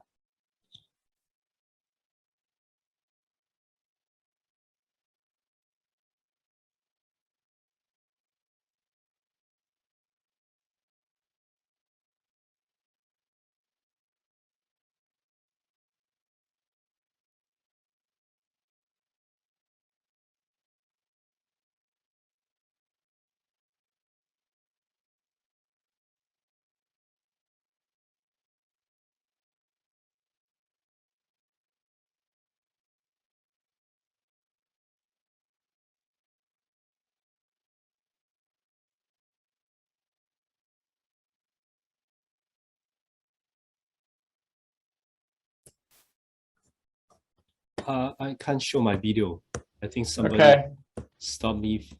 So they did that to me. You know, if you make one wrong step, your video is cut off. Sorry, Jason. Okay. We'll see you later. No, I think we're good as far as scoring. And back to you, Vani, for the next presenter. Are we going to get a break, or are we just going to have a forced march through 12 companies? Yeah, we're going to go through all the 12 and then we'll have a break. Oh my gosh. Yeah. Anyway, at least they're fantastic. Well, at least they're fantastic presentations, so that's good. And they're okay. Thanks. Back to you. Okay, cool. So thanks, Claire. Thanks, Peter. Thanks, Jason. Let's now invite Suchin Jain from Innovia Ventures to pitch on how to stop losing and start gaining double solar power, even if you have an old solar power. Suchin Jain, please. Hello, everyone. Today I'm going to talk about how to stop losing and start gaining double solar power, even if you have an old solar plant. Am I audible? Hello out there. Am I audible? Yes, there? yes. We Thank can you. hear you. You're fine. Next slide, please. Next slide, please. So we are solving the unsolved problem of solar panel cleaning using the ideal solution. We have to double the solar power generation using bottleless, brushless technology that has no moving parts on the solar panels and save roofers from high life risk tasks. We provide IRR up to 28% to 81% on investments on our solution during complete life cycle. We first coat the panels with nano coatings and then blow them clean using compressed air. We have been granted India patent, US patent has been applied, PCT has been filed. We have inquiries from clients having 25 plus gigawatt solar portfolio. We have pilots up to 1.3 megawatt in various stages of contracting. We have done 2 installations that are producing 66% more power. We have won Capital Land Sustainability X Challenge of Singapore and doing 60 kilowatt POC with them. We have been green listed in Go Massive Challenge by Amplus Solar, which is a Petronas Group company. Going forward, we want to pursue international patents, set up manufacturing facility for achieving economies of scale, continue further R&D to stay ahead, and increase marketing outreach. Next slide, please. I'm the founder, I'm Suchin Jain. I'm the world's class-leading technologist and innovator, a patent holder and author of an upcoming book. I'm helping solar power plant owners turn their low-performing solar assets into bumper profitable. I'm a postgraduate engineer and an alumni of IIT Delhi, Ahmedabad and University of Texas at Austin. I have 20 years of work experience and an ex-defense officer. The woman equal shareholder is Preeti. She's a postgraduate with 15 years experience and expert corporate communicator. Entrepreneur in residence is Mr. Antriksh. He's a passionate entrepreneur and has 5 years experience in digital marketing and sales. We have very eminent mentors and advisors and many other engineers and managers in product development, business development, and finance. Next slide, please. In the world today, 630 gigawatt of solar has been installed, which is growing at the rate of 30%. The serviceable addressable market is 15 billion US dollar. In India, the market is 4 billion US dollar. In South Asia, the market is 3 billion US dollar. Our customer segments are rooftop, utility, commercial, industrial, hospital, and institutional. In India, the government is targeting 300 gigawatt solar by 2030. It is a high dust and pollution geography, and the water is already illegal to use for washing purposes. The water levels are fast depleting at the rate of 2 meters per year. In Southeast Asia, there is high dependence on fossil fuels, so there is high growth potential of the solar. The cities are dense with less rooftop space, and low solar panel tilt angles increase cleaning requirements. Next slide, please. Our business model is product selling and technology licensing, supply of power, and receiving tariff payments as per the PPA. Our go-to-market and sales strategy includes organic growth with selective outsourcing in the startup phase, forming multi-stakeholder partnerships in the growth phase, licensing and joint ventures internationally in the expansion phase. Our market entry plan includes India, Southeast Asia, America, Canada, Middle East, Africa, Australia, Japan, and South Korea.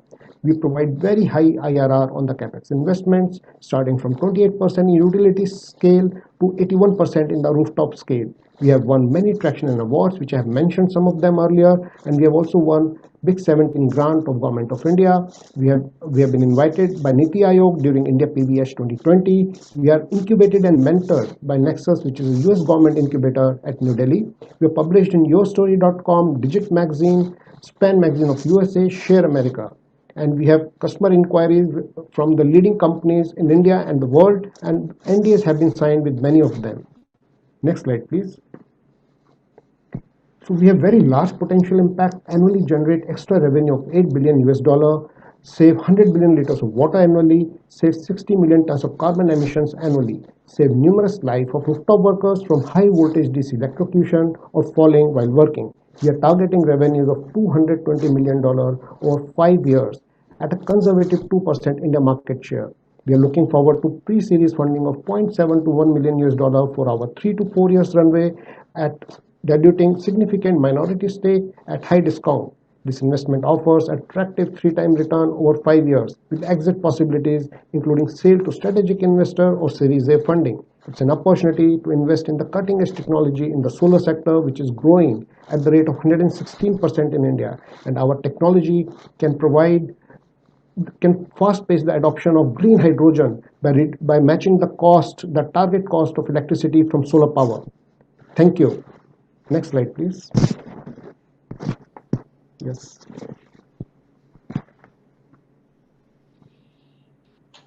Great. Thank you so much. So Jen, I think there's an echo. Do you have it on the background? Yeah. Okay. Yeah, we can hear some echo. Okay. So Sujin, thank you very much for that presentation. I'll hand it over to Jason. Right, Sujin, thank you very much. Fantastic presentation. A few questions from me. First, for the application of nano particles, crystals, how do you ensure the uniformity of the layer? That's the first question. And what is the additional cost involved apply the layer on a per panel basis? And I noticed you need to have a pneumatic system to blow out all the dust. And what's the cost involved as well? And secondly, would the nanocrystal affect the effectiveness of the panel in terms of performance, and whether there will be abrasion cost on the panel itself to lose the effectiveness? Sorry, I have too many questions for you. You're muted. You're mute. Sorry, am I audible now? Yeah. Thank you, Jason, for your questions. I'll first answer the nano coating. The nano coatings are applied on the solar panels. They are completely transparent, and they are applied right now manually for achieving the uniform application across the entire solar panel. So these coatings are long lasting, and their cost is included within our the complete cost of the installation of our solution. So we are not separately costing it because the nano coating itself will not help, but we also need to have the compressed air system. So together we are costing it. So our costing is nearly $0.25 dollar. That means 25 cent per watt. This is the India price on the higher side, and on the lower side, if the scale is higher for the solar plant, the costing comes down to $0.15 cent. So this is about the costing of the plant, and we require this compressed air system, and we are this is basically involves many technologies, including nanotech, deep tech, pneumatics, automation, IoT, wireless. So with all these technologies integration, we are able to achieve the higher generation. We are able to double the power generation and decrease the cost of the solar power going forward. Yes. Okay, I think you answered. I think you answered all of Jason's questions. Yeah. So, Claire? I'm going to save my questions so you get a chance this time, Peter. Okay. I'm still getting an echo here, but I'll power through it. So I have a question on the payback for your. Obviously, you have this extra components, which is the coating and the pneumatic blower to automatically sort of blow the dust off. And what is the payback on that? In terms of the extra cost and like, if you invest more in a system like that, how do you do that? And do you provide financing yourselves for this solution? Thanks, Peter, for your questions. We are first. I'll answer the payback period. As I mentioned, the cost I've already mentioned. It is anywhere from $0.25 to $0.15 per watt. So it is adding, let us say, 20% to 25% of the solar power plant cost. But at the same time, it is giving almost double the power at such a low investment. So the payback period of the entire plant, including the investment in our solution, the payback period is getting reduced by 40%. And in addition, we are giving 10 to 15 times additional returns from this investment over the life cycle of the solar power plant.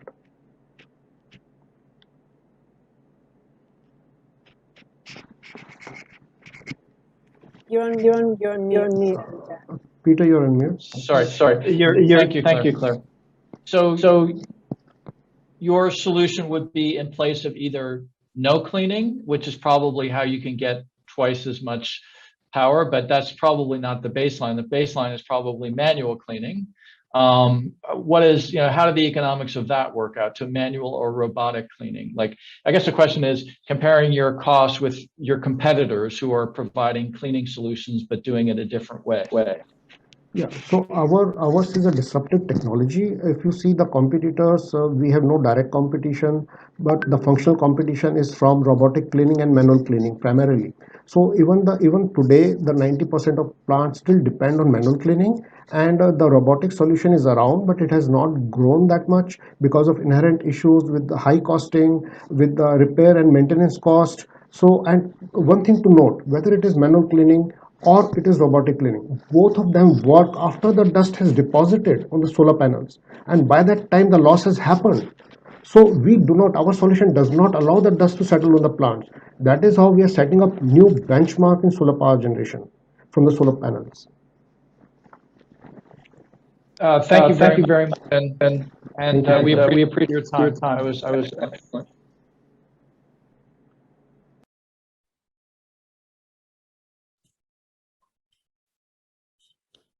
Thank you, Suchi. Thank you, judges.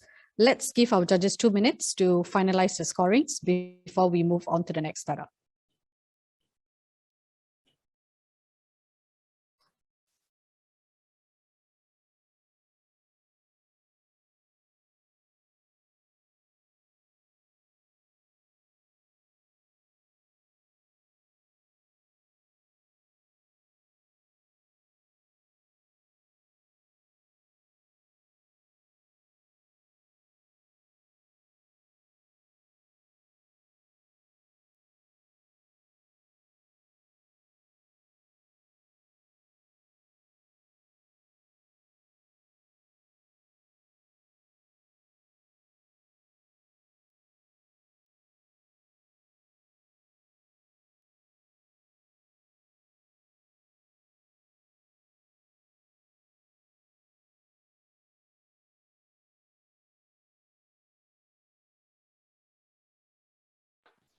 Okay, Vani, I think we're good to go. Thank you, judges. May we invite Martin Paten-Reeder from Kraftwerk to pitch on their project, Kraftwerk Advanced Solid Oxide Fuel Cell. Martin, please. Yeah, can you guys hear me? Yes. Perfect. So yeah, I'm Martin. I'm one of the co-founders of Kraftwerk, and I'm really happy to introduce you to the next generation of future mobility and also the next generation of fuel cell technology. Next, please. Next. And why are we doing what we're doing is essentially to fight off one of the largest problems we're facing on Earth right now, is global warming. Next, please. And why do we think we're really approaching this on like solving it with technology and innovation, and therefore we are going forward to save the planet and our economy through an advanced solid oxide fuel cell, where we really think it's going to play a key role in the clean tech revolution. Next, please. What's the advantage on a fuel cell? First of all, it's a nanotubular fuel cell. And what you see right here, that's the whole magic behind. So it's a microtubular design based on material science and nanotechnology with a high temperature. So therefore, we have a really high efficiency in the system. So we're running 850 degrees, and it can use the heat, for example, in a car to even cool or heat the car climate system. On the other hand, we are really efficient. So for example, we are using new nanotechnologies on our fuel cell that allows, for example, a metallic surrounding and makes it really robust, really quick startable. We're talking about 3 seconds on a cell system, and almost unlimited repeated cycling. On top, it's really inexpensive, since we really get rid of platinum using nickel as catalyst, and therefore our fuel cell has a target price below 50 euros per kilowatt. And we have a fuel flexibility. So it's an SOFC in a basic. So therefore we can use, of course, hydrogen. Everyone goes for green hydrogen, but also on the other hand, if it makes more sense on a various system, we also can use e-fuels, methane, propane, or even ammonia, which is sometimes important for example, boats. And we already established a mass production facility in Germany. So therefore, we already implemented also a mass production process and a standardized process. And we already have the ability to have a standardized fuel cell system, which can be interconnected in whatever voltage or power output our customer needs. Next, please. So therefore, we already established an international company over the last years, starting in the United States, operating also in Europe and in Asia. And we're really happy that we also established an extensive advisory board, including Professor James Sweeney from Stanford, and also Dr. Tom Rice from Plug and Play. Next, please. Next. Yeah, but the company itself started already 20 years ago with fundamental research in material science and nanostructures. So therefore, the company unfortunately went bankrupt in 2015, the R&D company. But at this time, this is where we came in and bought all the assets and the technology, did a turnaround, and started all over again within a bootstrapped company. So until today, we are bootstrapped. But we're already able to establish what we did so far, a mass production facility, customer closing all around the globe, and a technology that's scalable. Next, please. And this was just happening because of the great founding team, including Dr. Sasha Kuhn as the technology founder, myself, and 4 more members. They really have the specifics to give us the ability to scale our technology so far. Thank you. Next, please. Next. What's the breakthrough behind the technology? It's a microtubular cell, as I said, with an internal reforming system. And through the new materials we're using, we get rid of platinum, as I already said. And we are able to use several different nano layers that allow all the magic behind the repeated cycling, the quick startups, and everything else. Next, please. And those cells then go into a so-called stack, which is already standardized. It's a 10-cell stack. Next, please. And this stack is then going into our standardized SOFC box, which right now is 250 watt, but it's also already the next system with 500 watt, of about 1 kilogram with the with the geometrics you see right here with 112 volts so far, and also the interconnectability with other boxes. Next, please. And this then is already secured by 10 international patents and more than 20 years of fundamental research and development. Thank you. Next. And this is then produced in our mass production facility, which you see right here. And we're in a possession of almost the whole value chain, starting the raw materials, the microtubular cell, the stack, and also the standardized box, as I said. Next. And this is where you see the facility from the inside. We're already able to invest 6 million euros into technologies. So therefore, not to sell us the whole breakthrough, it's also how we standardize the production process and scale it up. Next, please. And next, please. This is where we establish it into our 3 different business verticals, starting with transportation and engines, with ultralight vehicles all the way to medium-duty trucks, airspace, where we already started with fixed-wing drones, unarmed air vehicles, all the way to civil airspace, and small and mid-sized applications with small mobile power and also large mobile power. And then each different segment, we already have paying customers. Next, please. And this gave us the ability to bootstrap so far, since we're able to double our revenue every single year, except last year because of COVID. But even last year with 2.7 million in revenue, we're already able to have 250,000 in profits already. Next, please. And this makes us really unique, one of the really rare fuel cell manufacturers in the whole world. They are profitable. At the end, there are just 2, including us. And that gave us the ability right now to raise our first funding round, about 45 million. And we already were able to close the first half of this round by really set up terms. And yeah, we are really looking forward to the next generation of fuel cells and the next generation of the market, which is really starting right now. And yeah, really happy that we are part of this game. And thank you so much for listening to us. And I'm really looking forward to your questions. Thank you so much, Martin. And if we were together, I want to sit down with the beer. I'm so glad Dr. Sascha Kuhn was able to make a comeback after that, getting sued by Kraftwerk, when I actually thought it was the band who had started the company. Yeah, no, well, it's quite a story. It's worth a couple of beers, but next time. So let's see, Claire, do you want to kick things off? Yeah, would love to. So just to be clear, it's a solid oxide fuel cell and your customers run compressed natural gas or LPG as the fuel? No. So our customers are also claiming to go for green hydrogen. Like, that's the goal for all of us, to be really carbon neutral. On the other hand, the other thing that's really more common is e-fuels, and including e-fuels, you can also use synthetic fuels like methane or even ammonia, which were generated like synthetically. That also gives us a really low until like 0 carbon footprint. This is really where we're looking forward. On the other hand, we are a fuel cell manufacturer. We have the ability to use mixed fuels. What our customers do at the end, we're really hoping they're using it for green fuels like hydrogen and e-fuels. And yeah, that's our plan. And you mentioned a lot of different target areas, right? You mentioned you've sold them to drone companies, aeroplane contracts, various kinds of ground vehicles. What's your ultimate, I guess, target market, or where do you think this will scale soon? Because it feels like there's just so many areas you've sold small amounts to, but what's your kind of focus right now? So the great thing for us is that we have just one standardized system. So we're selling just one system. So I don't really care if it's the aviation, it's going to be implemented in the system, or automotive, because for us, it's the same production line. It's the same product at the end we're selling.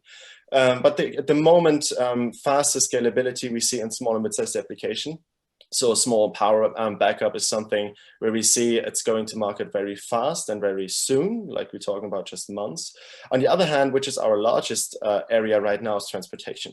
So in the transportation setup, we really think this is the production at scale, where we also really come down with the cost. As I said, less than 50 euros per kilowatt is quite a goal. And yeah, this is how we're producing it. And in the long term, I really see the aviation sector, but therefore we're talking about a system integration of about 6 up to 8 years right now. Mm-hmm. Great, thank you. Thanks. Okay, Jason. Right, thanks, Martin. 2 quick questions. Just adding on to what Claire mentioned, how do you see the maritime sector growing? So because from our end, we're seeing a lot of interest. We are monitoring this area. And another question is, what is exactly the cost per kilowatt? I saw in a graph, but the numbers were not added. Yeah, so starting with the very first, so you're talking about marine, right? So boats and so on. Yeah, that's right. Yeah. So this is just starting. So this was, as you see, not the real focus group of us, but we got so much interest. So therefore, we're currently having development projects where we're just sending out our boxes and they're doing the system integration. But the boat and the marine industry get really interested in, for example, using ammonia. And since they're already having tons of that on board, and therefore our cell is almost the only capable technology right now that can do that on a mobile application. So this is where we have also a really great advantage, which we haven't seen personally, but this is where the industry approaches us. But for us in the scalability, it doesn't make that much difference because it's the same system we are selling. But it started just, I would say, 1.5 years ago, where they really got the interest on our side. On the other hand, in terms of cost, as I said, on the scalability, we already established a mass production plant that's able to produce 750 kilowatts per week, which is one of the largest fuel cell manufacturer plants in the world right now. But we're currently not producing 750 kilowatts per week. This is why our pricing at the moment is a little bit higher. But we already know if we have the same production line 100% under capacity, we're already accessing a target price of less than 50 kilowatts per 50 euros per kilowatt production cost. Okay, I just have a couple of questions about the technology and the solid oxide fuel cell. Is this basically more or less the same technology that Dr. Kuhn developed and that's been sort of advanced over time? And do, you know, sort of in terms of IP and technological advantage you have over other potential competitors, could you just describe that as an investor, like how protected is your technology? Yeah, that's a great question. So we have 3 different strategies and how we secure technology. So, but first of all, the ground technology is the same that Dr. Kuhn developed over a decade. But the thing is that what we developed over the last 6 years was essentially how to put this cell into a stack and how to put it into a mass production process and how then integrate this stack into a so-called fuel cell box and system. So that's the next advantage we had to do. So, and on the other side, the patents, they're international, secure every single step, talking about the single cell itself, talking about the stack and talking about the system. So this is really the IP in terms of patents that secure the technology. On the other hand, of course, we also have recipes, but those recipes are secretly hidden and never gonna be published. And of course, the last one is methodologies, like especially how to implement it into a mass production process. So every single machinery park we have is almost developed by our own. So therefore, because we have several steps in the production process, they're not standardized all the way to our testing methods. So this is also something which is not secured by patents, but of course by our team and our own knowledge, something like a recipe where we also have the third part in place to secure technology. Great. So thank you so much, Martin. That was really fantastic. Really appreciated that. Thanks for your time. Thank you guys for to listen. Thanks.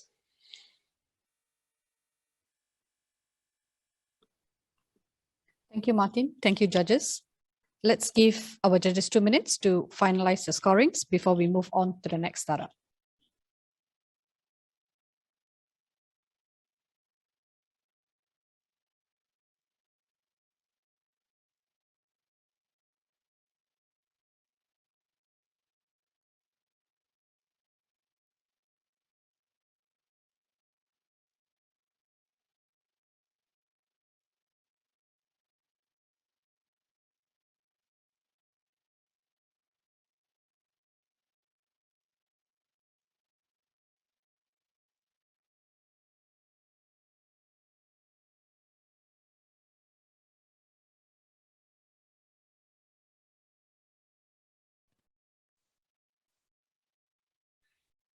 Okay, Vani, I think we're good to go to number 9. Yeah, thanks, Peter. Thanks, judges. Okay, let's now invite Evgen Eric from Solar Gaps to pitch on Solar Gaps energy generating smart blinds. Evgen, please. Hello, everyone. My name is Evgen Eric. I'm a founder and CEO of Solar Gaps. Please, next.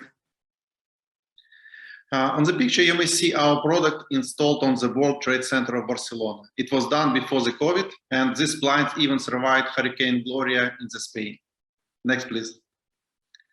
And our current traction, we currently have more than 300 installations all over the world and 20 plus distributors in our chain. Next. Take a look at the problem. About 40% of electricity is spent in modern cities on air conditioning. And more we use air conditioning, more we heat our planet. Next. But how we can mitigate global warming and increase our energy efficiency? We believe that green energy is a solution. But smart cities are limited in space for installing rooftop solar panels. As the good news, they have practically unlimited vertical facades, which can be utilized with help of our technology for the green energy generation. Next. Solar Gaps is advancing the way of how future cities will be powered. Our technology is smart photovoltaic blinds that automatically track the sun and generate energy. As a result, you will save up to 30% on your energy bill. Next. And here is our international presence. At the beginning, it was mostly focused on Europe, and now we are in Singapore. Next. In comparison with other technologies, solar gas provides much more value and basically pays for itself in 4 years. With solar panels, you can generate energy, but this energy can be easily wasted towards air conditioning. And solar gas, quite expensive and not so efficient, and mainly it doesn't solve problem with overheating of the buildings. Next. Basically how it works, so it's plug-and-play device. You simply install solar gaps and connect to the wall outlet, and solar energy will power all the devices at your home. Next. Our core features are PV generation, auto tracking mode, mobile application control, and smart home integration. As a result, you will save energy on cooling and also generate energy. Next. Next. Advantage as an enterprise is also energy-friendly building certification like LEED, BREEAM, green reputation, and property promotion. Next. We started 5 years ago with first patents and NASA Research Center in Singularity University. Later, we received Silicon 3 Valley Startup Award, and we was selected by the Hack Accelerator. And then we start full-scale manufacturing, received award from Amazon Innovation Center, and now we are here. We received 1 million grant as a Horizon 2020 program, and German Design Award for our product design, and also for technology, we received Smart Energy Award on the Munich Expo in 2018. Next. Take a look at the market, it's booming, and we're supposed to disrupt blinds and shades market, and we have at least 2% for this market. Next. Current our business model is B2B, but we're also looking for opportunities to provide our solution as a service in the future. Next. And it will help us in 5 years to receive at least 100 million in revenue. Next. Our business models allow us to scale rapidly because while Solar Gaps is focusing on R&D, marketing, and supply chain, our local partners are responsible for sales, installation, and maintenance. We provide fair price structure so our dealers can benefit from large-scale projects. Next. Here's our team. We basically bring the best talents from industry globally. We're quite diverse and with a lot of expertise in real estate and solar. Next. And here's advisory board from Tata Power. We're currently doing pilot with Tata Power in Mumbai to install our blinds on the headquarters of Tata Power. Also pilot with EDP Renewables in Portugal. We have a good communication with Verizon and DB Schenker in Singapore. Next, please. And here's a business case of hotel in Barcelona with payback less than 3 years. I think it's a good deal for any business. Next. Here's some inspirational photos about our product. Next, please. Next. And here's the investment opportunity. We are supposed to raise 3 million with 70 million evaluation. Next. It will help us to boost our marketing promotion and increase sales growth up to 10 million next year. Next, please.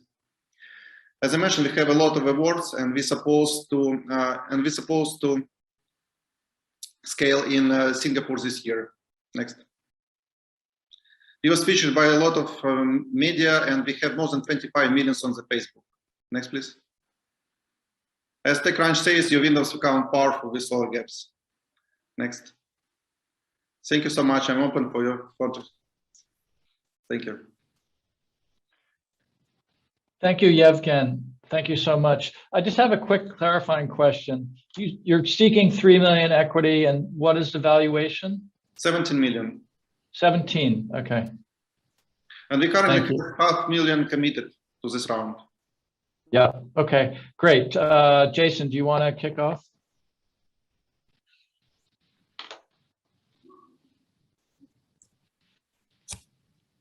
Right. So you say you're going to relocate to Singapore, and are you talking with some partners now?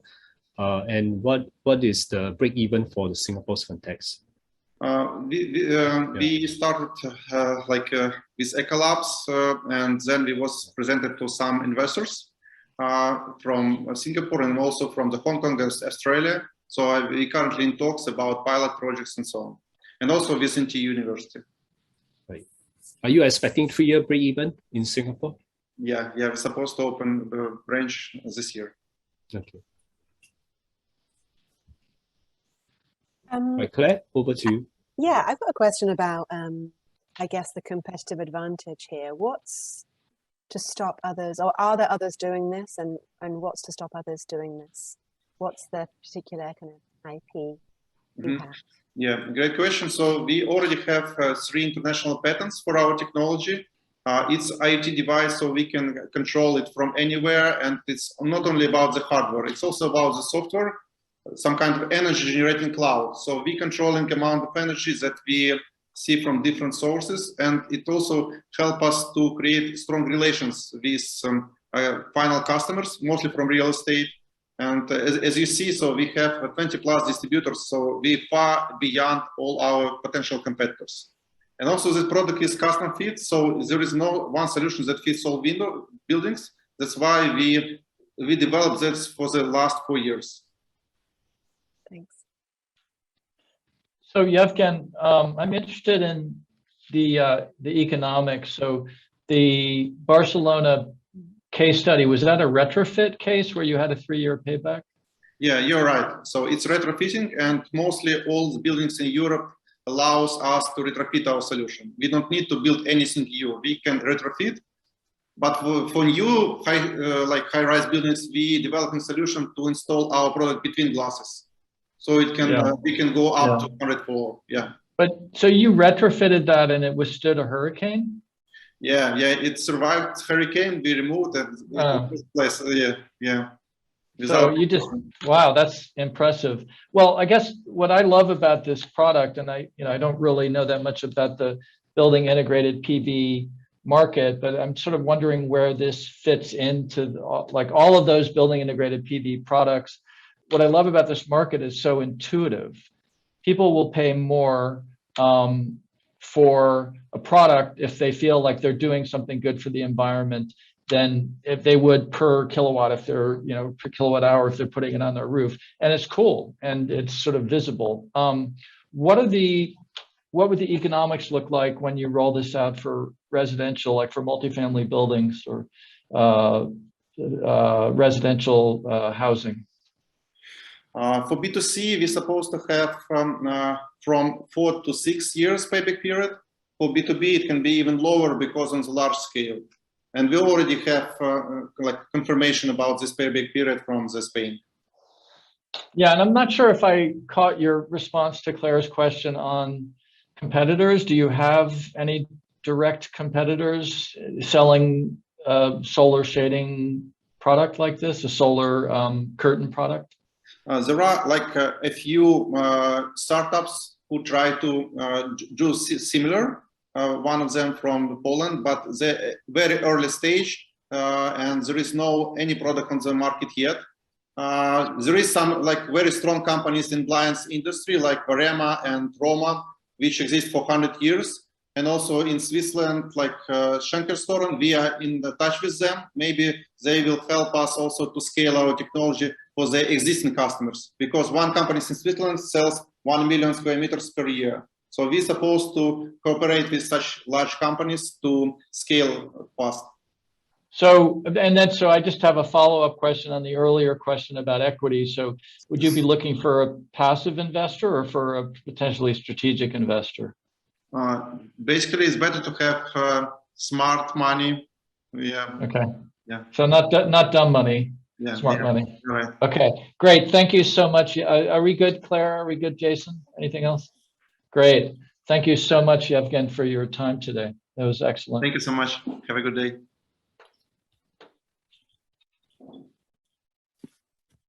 Thank you, Yevgen. Thank you, judges. Let's now give our judges 2 minutes to finalize the scorings before we move on to the next startup.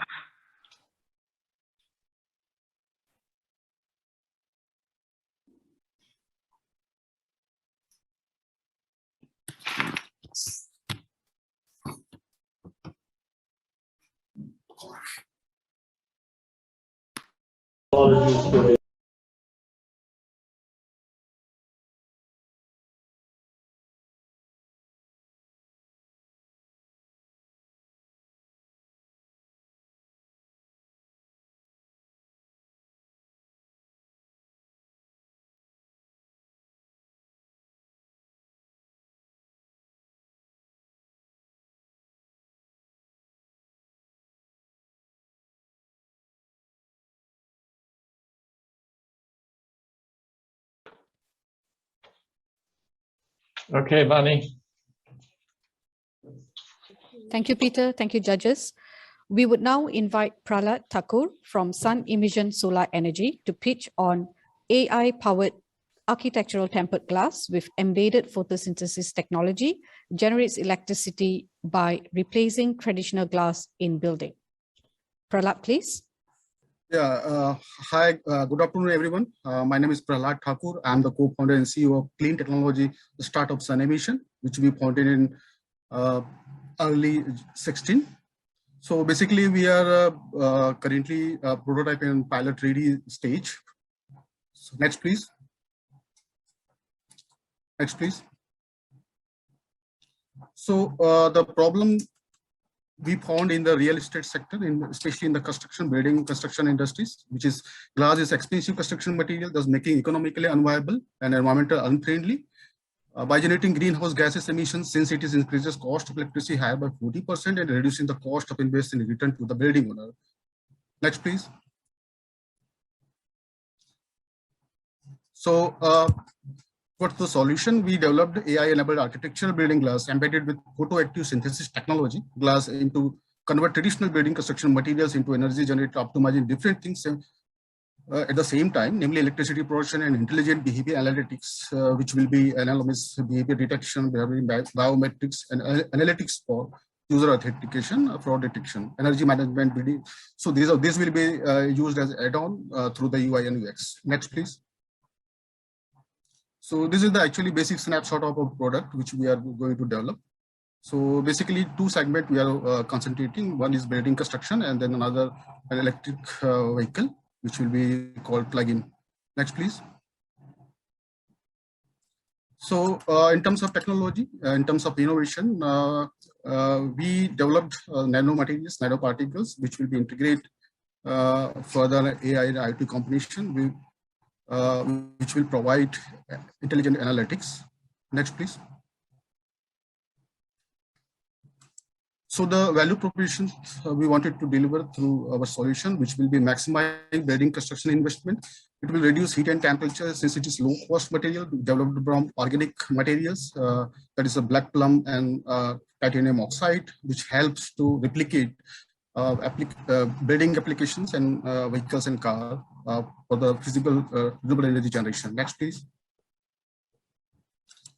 So our major market segment is housing and urban development, automobile sector. Real estate is our major business where glass is used for construction purpose. Railway, metro, rail, smart city mission. These are our biggest customer segment.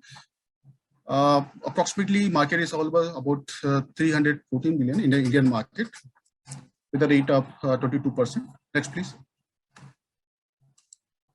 Our business model is very simple. We focusing to serve B2B2C and business to government segment through manufacturing and through channel sales. Revenue models, we sell and we provide turnkey EPC boot model.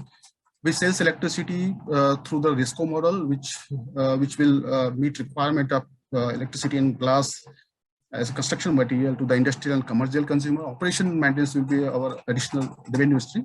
Next, please.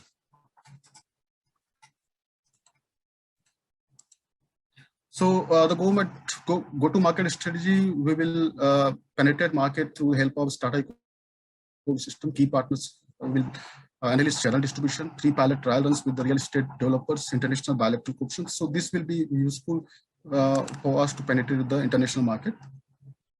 So next, please. Majorly, we're targeting with the glass manufacturer, which is widely used as construction material in the buildings.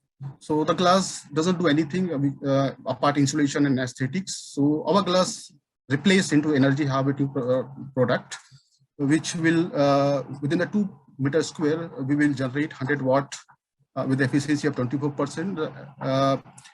It will generate electricity, provide thermal insulation, and also intelligent analytics. Currently, the glass costs around $4 to $7. Similarly, our product will little bit higher, approximately 1.5 times, which will cost around $6 to $10. Next, please. We position our team very uniquely. We have global and multi-talented, multi-experience. So this is myself. I've been 7 years in Nuclear Power Corporation and various executive managerial capacity. 2 years in ESCOM, which is National Utility of South Africa. 4 years I was in Shanghai and Nanjing for tier 1 solar panel manufacturer. Vandana, he did product design and development as a CTO.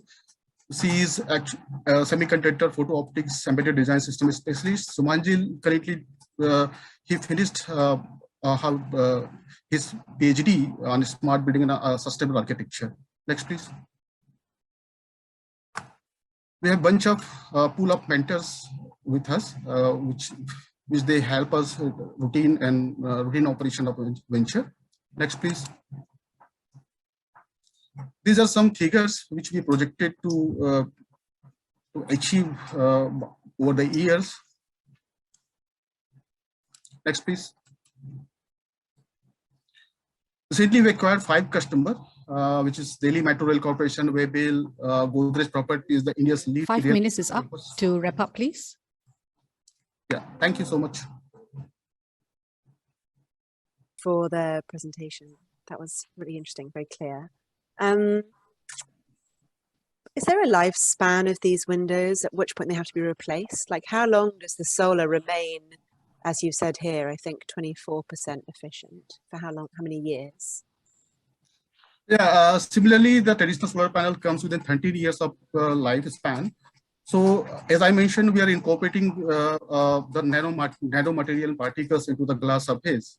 So, as per our test, which we conducted 6 months back, we found it approximately 6 to 7 years can be used within the efficiency of 24%. Mm-hmm. Great. And your cost here is about, well, yeah, not quite double, but it's a bit more cost per meter. How are you, what's your sales pitch to clients? Do you provide them with some sort of estimated payback? How have you found best to attract clients? Since we not competing with the traditional solar panel manufacturer, we incorporating our patented in-house developed nanomaterials into the glass surface. So we are trying to replace the glass as an energy harvesting product. So when we showcase our solution to the real estate developer, because the glass is expensive material in terms of primary construction material, and doesn't do anything apart insulation and aesthetics. So that is why our cost is a little bit higher, around 1.5 times initially. But when we have a sophisticated facility and sophisticated R&D by own, then we think that we can make market parity. Okay, thank you. Hey, Jason. Thanks, Pralab. So regarding the lifetime, so how long have you tested the panels so far from the first installation? Yeah, 2 ways we test normally. One, we real time, with the ambient temperature, and another during the developing up a prototype, the pre-manufacturing stage, we test through the solar simulator. No, I mean, how long have you tested your panel in the actual building so far? It takes the result which we intended. Sometimes we utilize 3 to 4 days. I mean, the 72 hours to expose in the real time the parameters. And actually, I was asking how old how long have you been deploying the first panel out in the building since day one to now? How long has it been? And yeah, so that's my first question. Second question is, I noticed your efficiency is 24%. That's incredibly high. How do you achieve that? Yeah, first question, let me clarify the first question. We normally, we take, as I mentioned, 2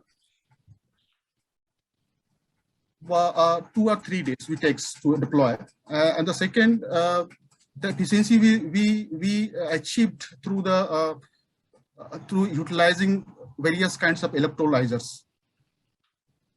So the electrolyzer itself boosts the conductivity and the flow of electrons. So this way we achieve the efficiency. Thank you. Okay, and I think I'll yield my time because we've gone the 5 minutes. So thank you very much, Prahlad, for excellent presentation. We appreciate your time. Thank you so much for your time. Thank you, Prahlad. Thank you, judges. Let's give our judges 2 minutes to finalize the scorings before we move on to the next startup.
Okay, Vani, we're good to go. Thank you, Peter. Thank you, Claire. Thank you, Jason.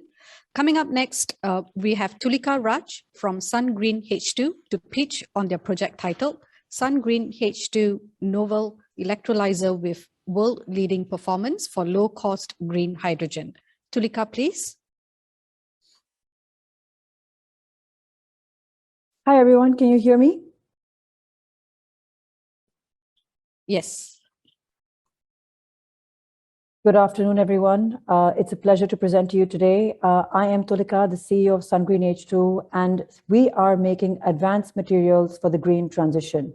We're accelerating decarbonization by unlocking green hydrogen potential. Next slide, please. Hydrogen is a $150 billion market, well used at the moment in a number of different industrial use cases. Next slide. However, this hydrogen is almost entirely produced from fossil fuels at the moment. Made in this way, it adds 10 times as much carbon dioxide emissions to the atmosphere than it does hydrogen. Water electrolysis, on the other hand, is a zero carbon method of producing hydrogen from water by running renewable electricity and water into an electrolyzer machine and then splitting this H2O or water into hydrogen and oxygen. The end result, zero carbon renewable fuel. However, if green hydrogen has to compete with gray or fossil fuel-based hydrogen, the cost of producing this really needs to come down. And the magic target number at the moment is $2 per kg green hydrogen. Next slide. If we can make this green hydrogen cheap, we can have green hydrogen play a very key role in decarbonizing both the existing use cases of hydrogen in industry today, as well as new and emerging use cases in long-distance transportation, as well as long-term renewable energy storage. Next slide.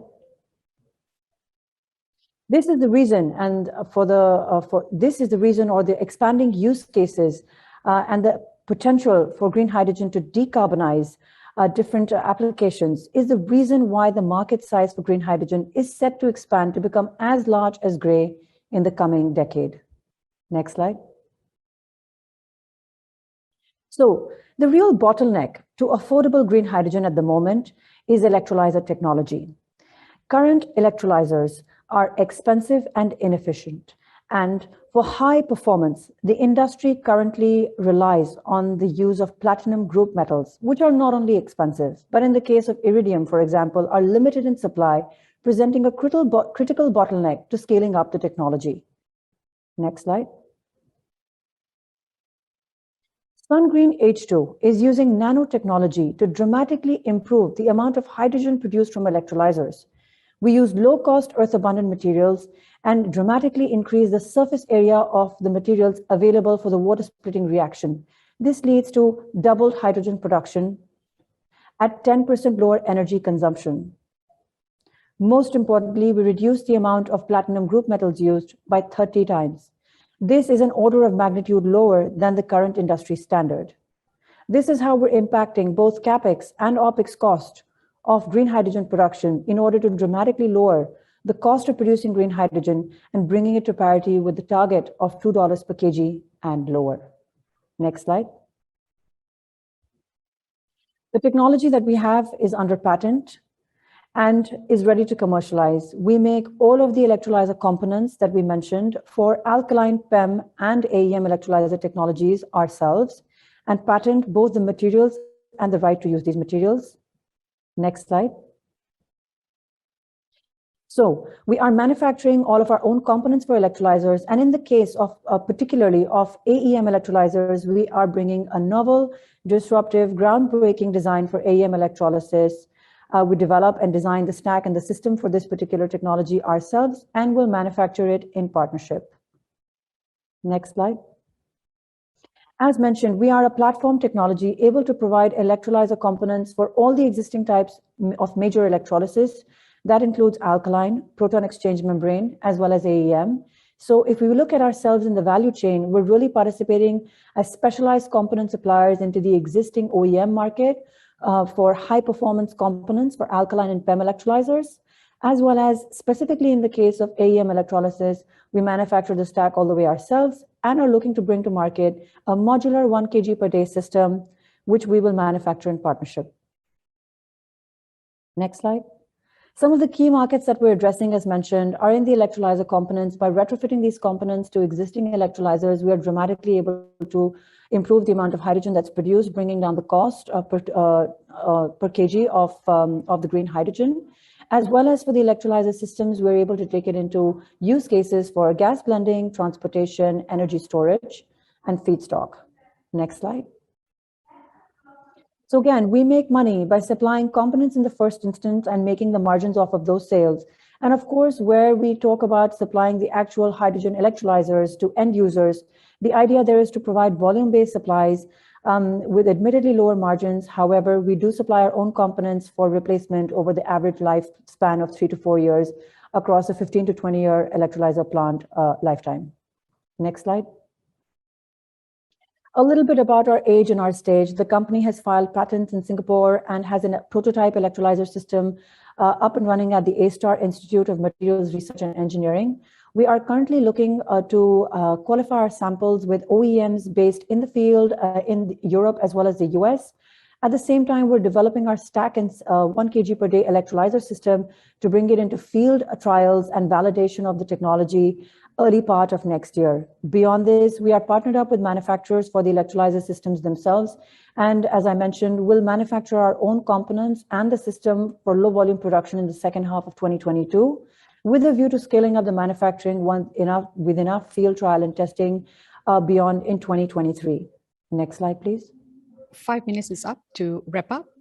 The company is raising a seed round to deliver these milestones. Next slide. Next slide. We have an award-winning team that is commercializing over 10 years of electrochemistry and nanotechnology research and bringing to market a unique disruptive technology for lowering the cost of green hydrogen. Thank you.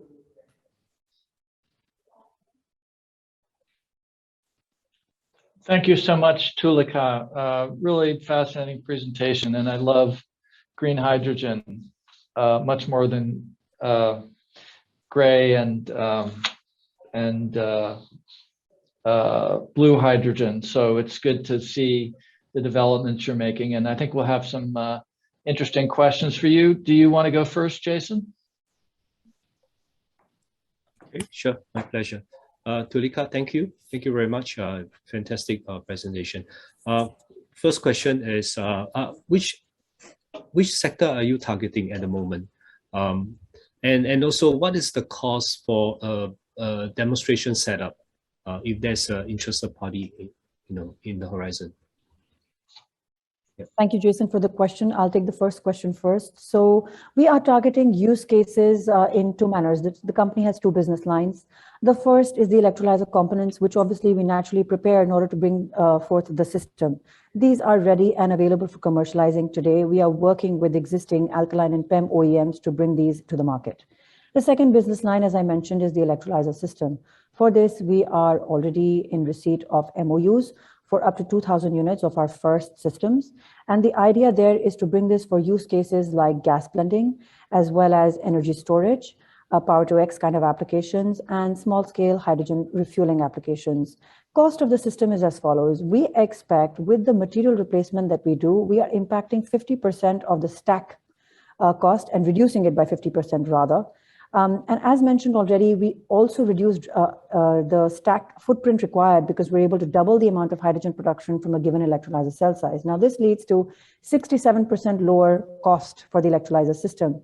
We're able to provide pilots and prototypes at the pilots of the MVP at the moment for $2,000 per kilowatt should somebody wish to bring their entire electrolyzer system to be supplied by the company.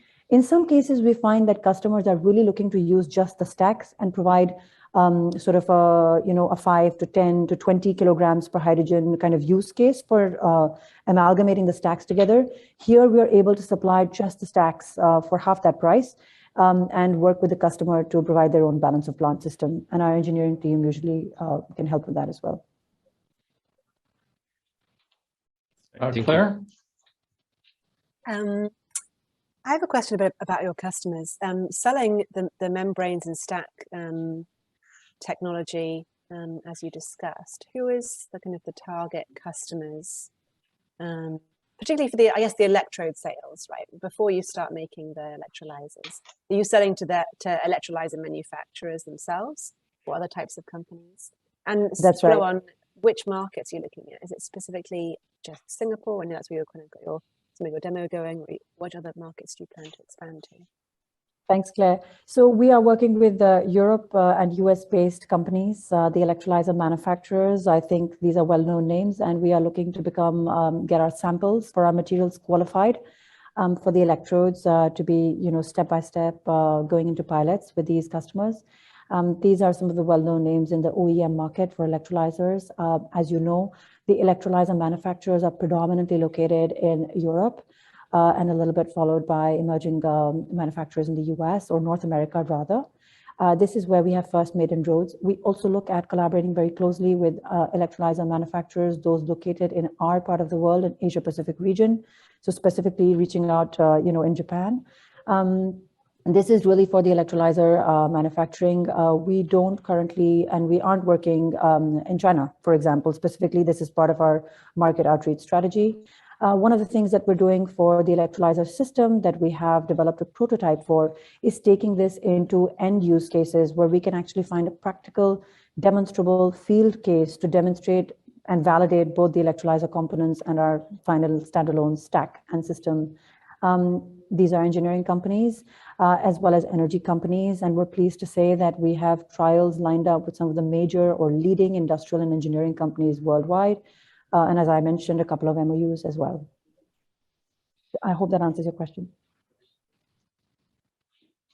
Tulika, thank you so much. And we're sort of out of time, but I just wanted to ask you to talk a little bit about your sort of scientific technical advantage from, how you do the science and sort of and keep up with it. Like over time, you'll probably have to keep improving it, but you've got really done a lot of engineering on reducing the stack cost and improving the amount of hydrogen that could be produced because of the larger surface area. I'm not sure I really understand it, but that's sort of, I get the basic gist of it. How do you do that, and what sort of IP protections do you have? Thanks, Peter. Yes, so we are using nanostructured materials. We perform nanocrystal engineering and tune these materials in order to perform in a specific way. What we're able to do then is to increase the amount of surface area of the materials available for the actual water splitting reaction. This is how we improve the hydrogen production. But simply improving hydrogen production is not really the answer, because these materials have to last a long time in the field. One of the other things that is really unique about our materials is it's a bit of a holy grail in electrolysis to be able to do more hydrogen production with less platinum group metals. And a number of routes that have been tried in the past have failed at the durability test. Now, in our case, we've tested our materials and we found them to be highly durable, so well suited for field applications. In terms of IP protection, as I mentioned, it's a platform technology. We have a suite of 5 patents covering the alkaline, PEM, AEM materials that we make, as well as the AEM device, as well as very high performance photoelectrodes that our inventor and co-founder of the company and inventor of our technology, Dr. Saeed Masoodi Panah, has invented. We are patenting all of these 5. The idea is to continue developing the technology. So where we are today is not where we intend to stop. Beyond this suite of patents, the next R&D pipeline work that the company is undertaking is around seawater electrolysis, wastewater electrolysis, and we have some ideas for that. Great, seawater, wastewater, and to be continued. Thank you so much, Tulika. That was excellent. Really appreciate it. Yeah. Thank you very much, everyone. Thank you, Tulika. Thank you, judges. Let's give our judges 2 minutes to finalize the scorings before we move on to the next startup.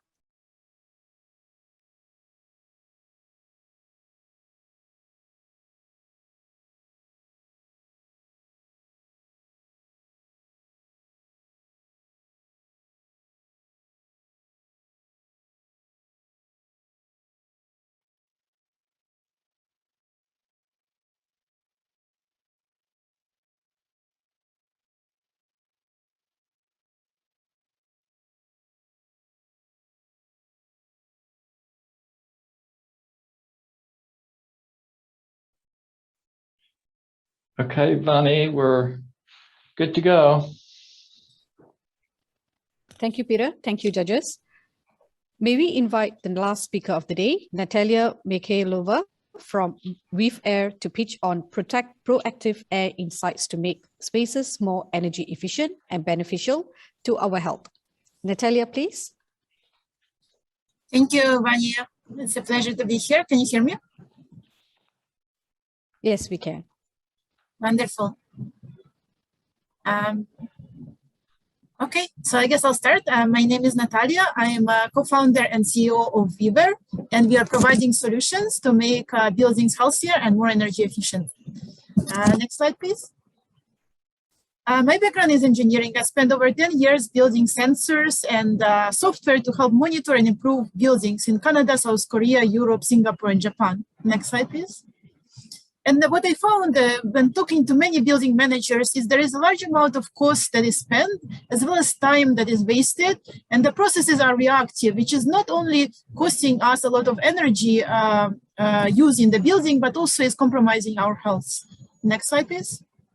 Weave Air is here to solve this problem. We are a team of passionate engineers, scientists, and business developers to building high accuracy monitoring software and IoT solution to save energy, improve productivity, and reduce maintenance cost.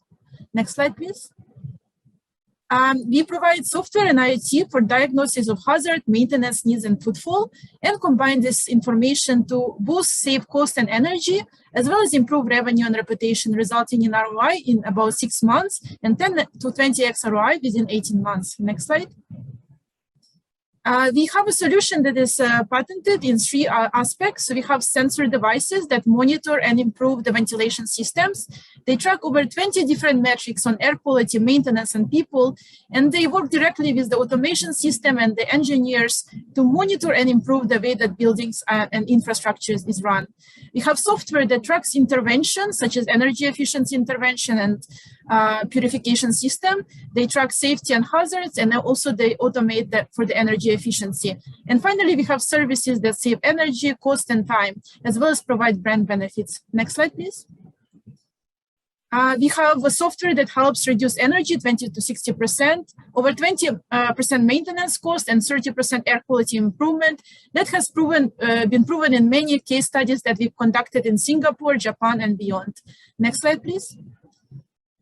We also have a very unique model where we use air quality information that we collect to help businesses increase revenue. So this provides a lot of advantages for the operators to install this energy efficiency solution, in addition to increasing their revenue, which creates a big pool for our technology. Next slide, please. Our solution is very unique. It enables better decision. It's predictive. It diagnoses the problem source, and it increases the revenue, which makes it very differentiated from other products on the market. Next slide, please. We already have working with many operators of facilities, HVAC companies, tenants, and consultants, and our overall market is over 600 billion if you calculate the global market opportunity. Next slide, please. We sell these solutions through three models. To the building owners, it's a subscription. To consultants and maintenance companies, it's a license. And for OEMs, it's an API-based model. We already validated this model with over 500 organizations. Next slide, please. We have scalable distribution channel where each of our partners generates many customers for us. This reduces our cost and time. Next slide, please. We have a lot of advantages of this solution, over 250K value per year. We save energy, we save reduce greenhouse gas emissions, and we improve wellness and productivity. Next slide, please. Our solution is holistic, disruptive solution for energy industry and low carbon economy. Why? Because there is updated standards and there is importance of making sanitized air visible, but there's also energy cost. We provide high ROI solution and ESG benefits as well that we quantify. Next slide, please. We have already a lot of customers in hotel, in transportation companies, in construction, over 3.5 million ARR in our pipeline, 5 countries, and over 46,000 square feet under pilots. Next slide, please. We already won over 20 awards across 3 continents. Next slide, please.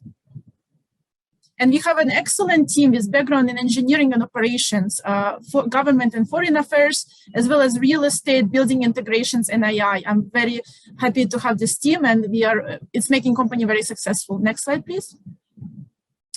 We have a sales pipeline of over 3.5 million. We are growing very quickly. Our partnerships network is growing. So we are seeing very good results. And I'm currently in Singapore at the Energy Week, and we already signed up 5 customers just during these last few days. Next slide, please.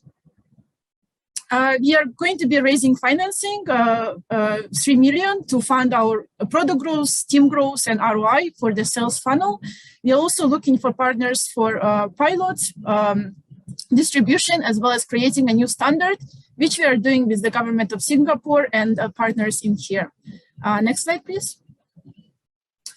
In summary, Weaver believes that every building, every infrastructure can become more healthier and more energy efficient.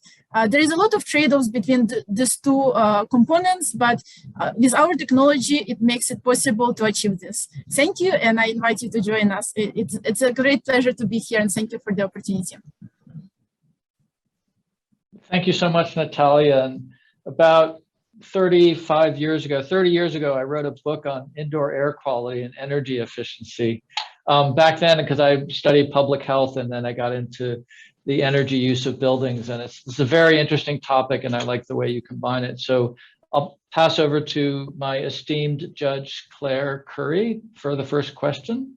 Great, thank you, Natalia. So thinking about your competitors, when you are working in, you mentioned hotels and large buildings as your clients, are you displacing other building energy management software like you mentioned on the slide, Schneider, Siemens, ABB?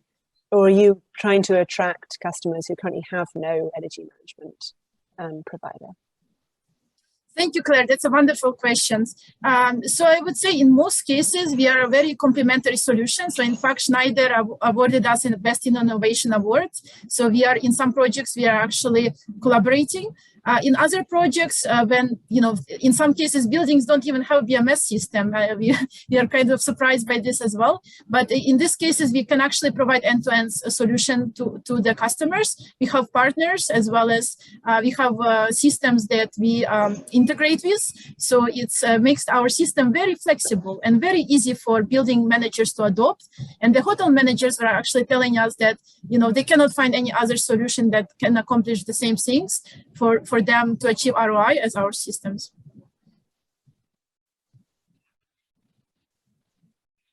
So I'd actually like to follow up on that if I can, Jason. Yeah, I was wondering, like, you've got the air quality part and you've got the building performance part. And it's very unusual where you say you do this and you save 30% in energy and 20% in maintenance, but you can also improve the air quality. So how do you, sort of following up on Claire's question, how do you market it as a building automation system plus, or what is your pitch? Yes, so you like to call it, automation system for building operations overall. So not just building automation for the energy, but it's a very holistic system.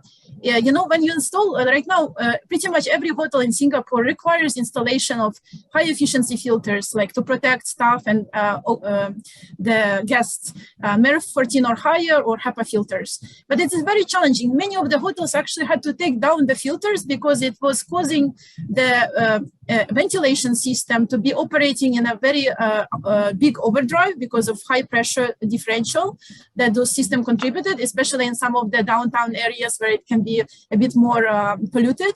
And that's very important to have a system that tracks and improves and optimizes how those filters are installed. So balancing the kind of usually increased energy use that is resulting from high air filtration solutions, but also achieving the great health and safety benefits and the energy savings.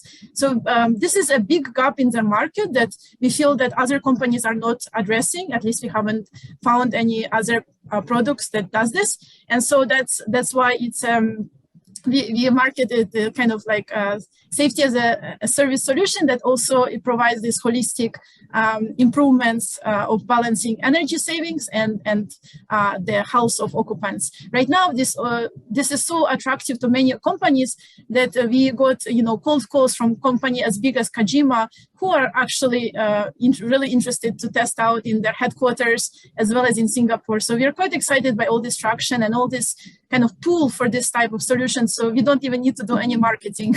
So it's amazing. Great. And so now we have the last question of the day, actually, from Jason. No pressure, Jason. No worries. Yes, my fellow judges has asked most of the key questions. I think this is really interesting, Natalia. So indoor air quality is one of the biggest topic now. Just one question. A lot of times they have difficulty. It's easy to identify what the pollutants in the room, in the surrounding, but to trace that pollutant to the source is a big challenge. And does your analytics do that? And how do you do that? Yeah, I'm really happy you asked this, Jason, because that's like my passion is like engineering behind this. So, and I spent over 10 years developing these algorithms that allow for this. So the way we do this is basically we look at many factors. We look at, organic gases, inorganic gases, different size of particles down to 0.3 microns. And that allows us to really understand the signature. It's like libraries of different types of mixtures of air variations. So we look at change over time, we look at change over space, and we look at change across all these different variables we track. And what that allows us to do is we are basically able to, first of all, tell, is this contamination, coming from indoors or outdoors. We can tell when the windows are open, which is also quite important for the ventilation system in Singapore, because sometimes, the occupants or guests open the window, which also results in a lot of energy inefficiency, not to mention pollution coming into the building sometimes. We also can detect smoke sources, smoking and other kind of hazards in the air. So we can detect very specifically that it's coming from, like, for example, cigarette smoke and other kinds of dust or other kinds of fire from the kitchen or so on. So we can very specifically understand by combining organic signatures. We can see VOCs increasing and nitric oxides and particles, and based on the relative composition of them, we can tell based on our libraries that's part of our IP, is the libraries we are able to build up over 10 years of research, is we are able to say that specific source and help the operators. We have a ticketing system that the maintenance professionals can actually, we offer them advice and kind of decision support. So they're able to solve those problems faster and very efficiently, as has happened with many of the hotel projects that we have done. I hope it clarifies. Okay. We'll have to leave it at that. Thank you so much, Natalia, for excellent presentation and for your time today. Thank you very much, everyone. Excellent questions. Thank you very much. Happy. Thank you, Natalia. Thank you, judges. Let's now give our judges 2 minutes to finalize the scorings before we move on to the next startup. So the Portland Trailblazers. I think that's it, unless we have a 13th. Yeah, sorry. Yeah, I hope that's it. I mean, the last presentation. It's been a lot of fun, but we didn't even get a bathroom break. Oops.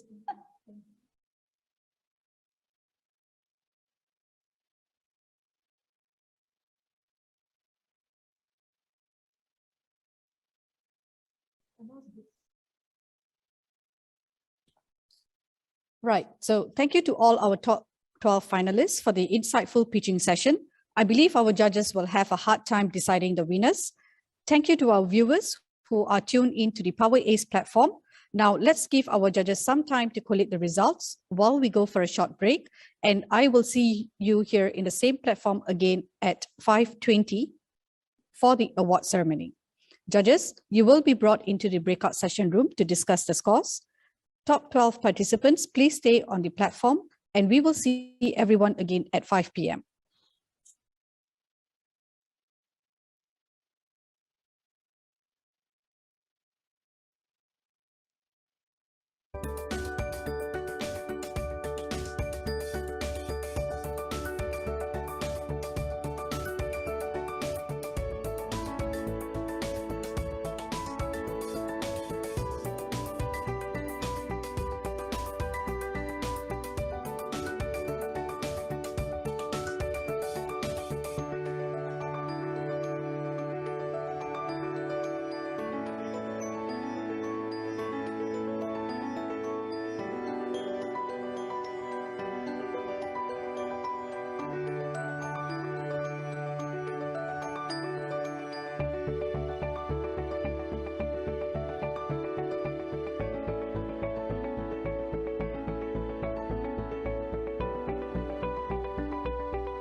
Ladies and gentlemen, welcome back.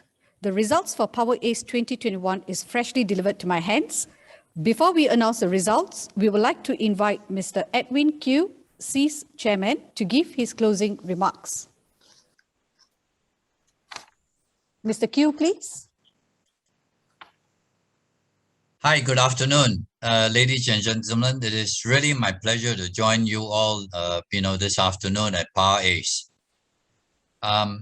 Clean energy technologies, as we all know, have been growing rapidly in emerging markets and developing economies, putting the world on track to achieve net zero emissions by 2050. Many new opportunities for innovation are emerging in areas such as energy efficiency, smart grids, clean energy, and clean fuels. I'm thrilled to see so many clean energy startups here today, which bodes well for Singapore and the global clean energy ecosystem. This is an excellent platform to share your ideas, receive valuable feedbacks, and perhaps move a step closer to commercialization and to be a successful enterprise. My congratulations to all top 12 startups, and I hope you seize this opportunity to progress further in the clean energy industry. I would urge you to continue to strive to improve on your innovations and business plans, learning from this PowerACE competition. Please, whatever you do, don't give up and keep believing in your innovation, believing in your team and yourselves. And if you do not win anything this time, all of you are already winners, as you have been shortlisted and chosen from more than 60 entries from 20 countries.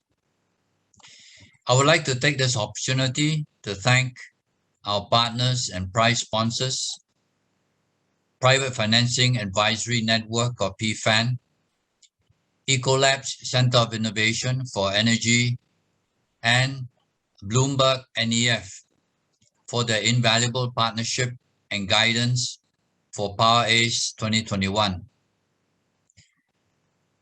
A special thanks to ESG for their unwavering support. Esteemed judges and mentors, please allow me on behalf of SEAS and all of us here to thank you for your time and effort put in helping all these startups. You have contributed to nurturing future unicorns. Lastly, I'd like to encourage all the startups present here to keep up the good work, contribute to the growth of the clean energy space with the goal of reaching global net zero emissions.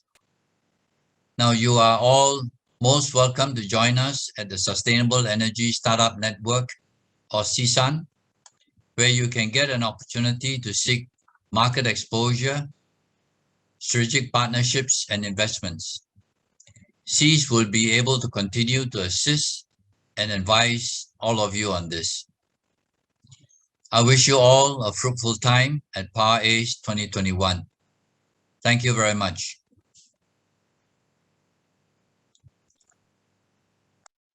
Thank you, Mr. Q. Now, can we get the judges to say a few words?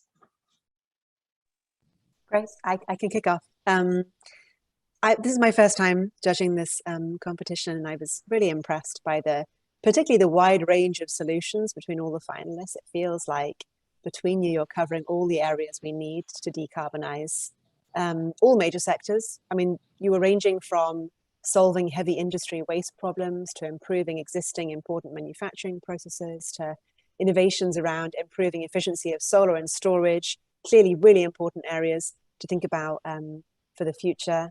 And then buildings and transport, two of the hardest sectors to decarbonize. You had some really excellent innovations in these areas too. And I was really impressed by, obviously, the enthusiasm for the work you're doing and your passion there.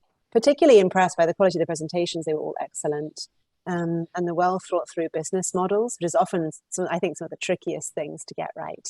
And obviously, you all answered our questions graciously and very well. I am really excited to see how all of you develop and grow. So thank you so much for allowing me to be part of the process.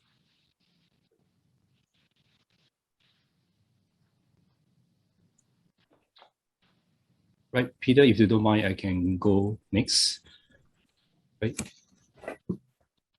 So this is my first time as well judging this competition. It's really heartening to, to spend the afternoon with so many enthusiastic, energetic young people and wonderful pitches that has been well prepared. I learned a lot. I'm not sure about my fellow judges. I think I learned quite a lot about this sector.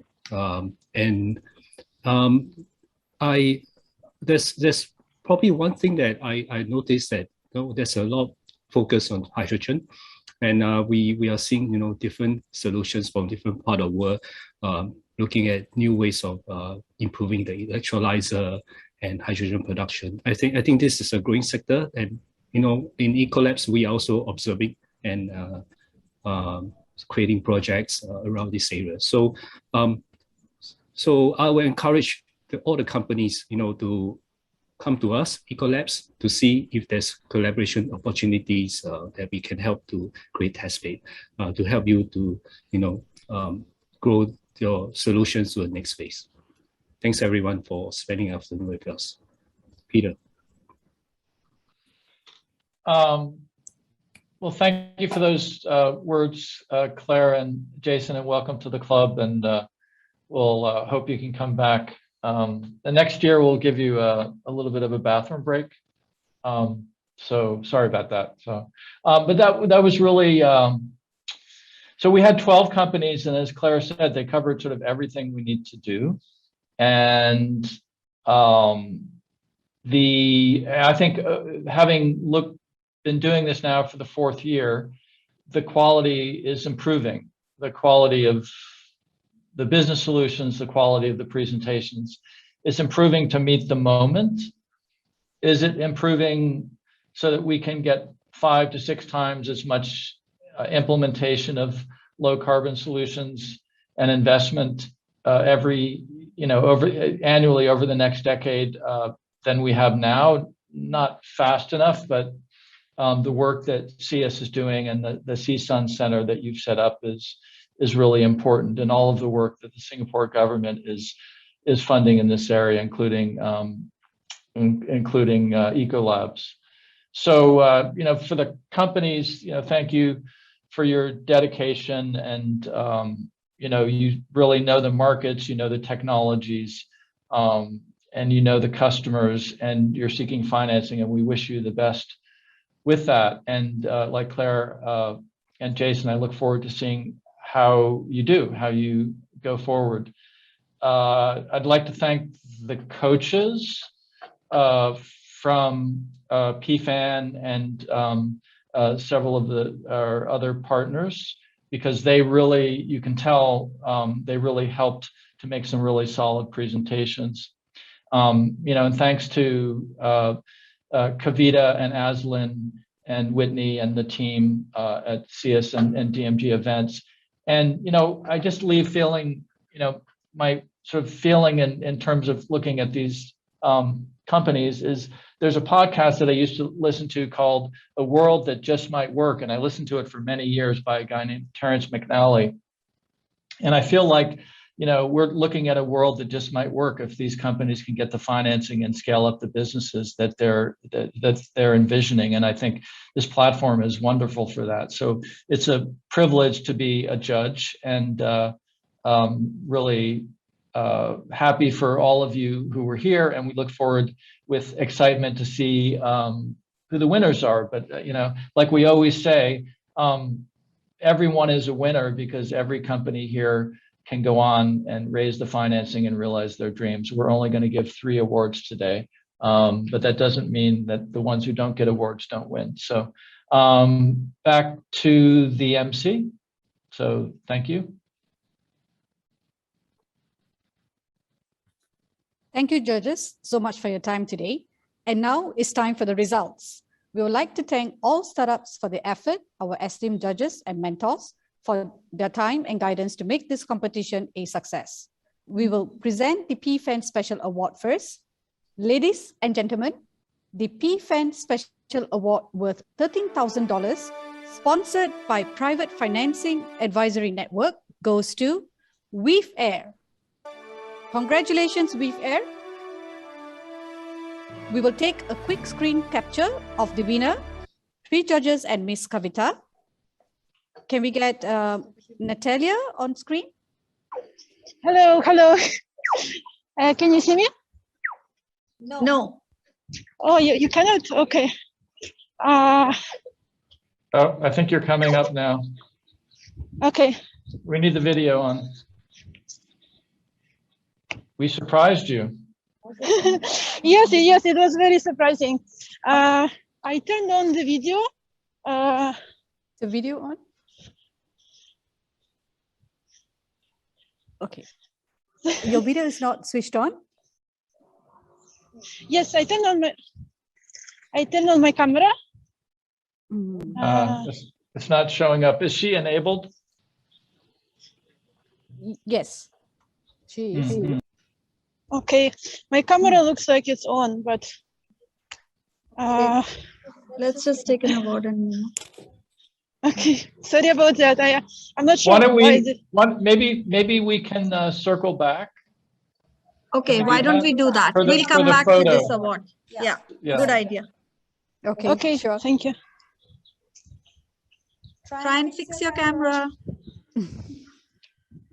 Okay, we will then now announce the Bloomberg NEF Special Award. The Bloomberg NEF Special Award worth $82,000, sponsored by Bloomberg NEF, goes to DiviGuess. Congratulations, DiviGuess. We will take a quick screen capture of the winner, 3 judges and Miss Kavita. Can we get Andre Laurentiu on screen? Yeah, I'm here. Hi. Yeah, hi there. I'm here. Hi. Andre, congratulations. Thanks a lot. Yeah, I'm really excited. I was really particularly gunning for this, actually, for this award, so I'm really happy about it. And yeah, thank you for the vote of confidence.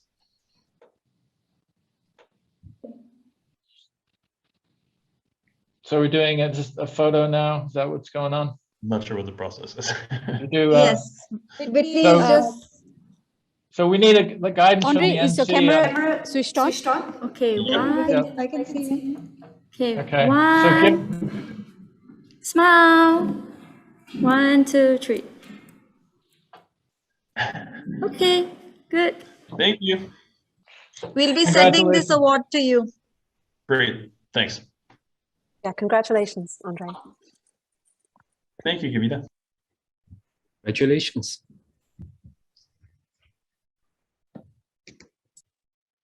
We will now announce the Ecolabs Special Award. The Ecolabs Special Award worth $100,000, sponsored by Ecolabs Center of Innovation for Energy, goes to SunGreen H2. Congratulations, SunGreen H2. We will take a quick screen capture of the winner, 3 judges and Miss Kavita. Can we have Tulika Raj on screen? Yeah, hello, I'm here. So everybody, Congratulations. Congratulations. And Pham, can you turn off your video, please? If you're not on the stage, please turn off your video. Abhivan? Thank you. Okay. I'll smile. 1, 2, 3. Okay. Thank you so much on behalf of Congratulations. SunGreen H2 and our entire team for backing us. And your vote of confidence means that this is a vote of confidence for rolling out innovative, novel, technology-based solutions to really decarbonize, decentralize, democratize our clean energy future for the next generation. Thank you so much. We really appreciate your support. Thank you. Thank you to SEAS, PFAN, Ecolabs, and Bloomberg New Energy Finance. Thank you so much from SunGreen H2. Congratulations, Tulika, and we'll be in touch with you with the details of the award. Thank you, Tulika. Thank you very much indeed. Yeah, apologies. Can I get Andre Laurentiu to say a few words as well? Thanks. Left? No, I'm here. I'm Okay. here. Okay, he's back. He's back. Now, some words of wisdom. I mean, words of wisdom. I don't know. Thanks for having these kind of confrontations, because it's just, you know, ultimately this is what's going to drive us fixing this climate problem. And we need 1,000 steps like this, but every step matters. And, you know, these kind of conversations, these kind of shows is really what's going to push it over the edge so that we fix all these climate issues that we have. So I guess thanks for doing this part, and let's keep at it. Great, congratulations. Thank you. Okay. Could we go back to the PFAN Special Award and have Natalia on screen again so we can capture a quick photo? Yeah. Is it working now? Hopefully. Oh, no. It's not working, Natalia, but I working. saw your still picture when you were, maybe if you put off your camera for a second, maybe we can get your still picture. That's better than nothing. No, the still picture's down there. So I'm not sure that'll work. No. Do you have a friend with a camera, Natalia? Okay, never mind. Let's just take it, because unfortunately. Okay, we can Photoshop you in. You can crop. Yeah, no, seriously, we can Photoshop. It's easy. It's a square. Yeah. Okay, we'll do that. We'll do that. Okay, 1, 2, 3, Thank you. smile. Congratulations. Okay, Thank you very much. And Natalia, can you just say a few words? Yes. Thank you so much. It's such an honor. And sorry about the camera troubles. I had no idea what was going on with it. But yeah, it's for us. It's so great to get recognition. You know, the importance of energy efficiency and balancing that with the air quality is it's a topic so we are so passionate about, and we are so happy that this was recognized, and this will be a great help for us and support for us moving forward. This recognition. And also, also thank you so much for the opportunity of throughout this whole event. The mentorship was amazing. And also it was amazing to be in person at this Energy Week. We met so many great people. So, you made such a great difference for our startup. So really, really thank you very much. And we see there is, a big future right now for this area of building intelligence and making them operate better, so that it has the most, help us recover from the pandemic, while also making the buildings more carbon efficient. So very much looking forward to meet with the whole team, and hopefully soon in person. And also, very grateful for this opportunity.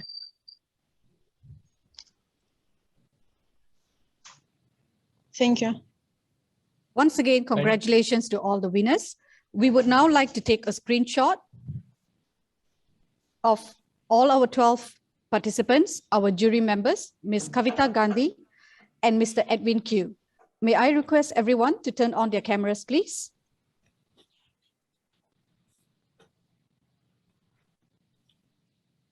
Okay, let me just take a photo. 1, 2, 3, smile. Okay, I gotta go to the next page. Okay, 1, 2, 3.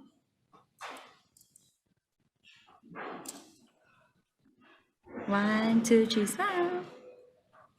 Okay.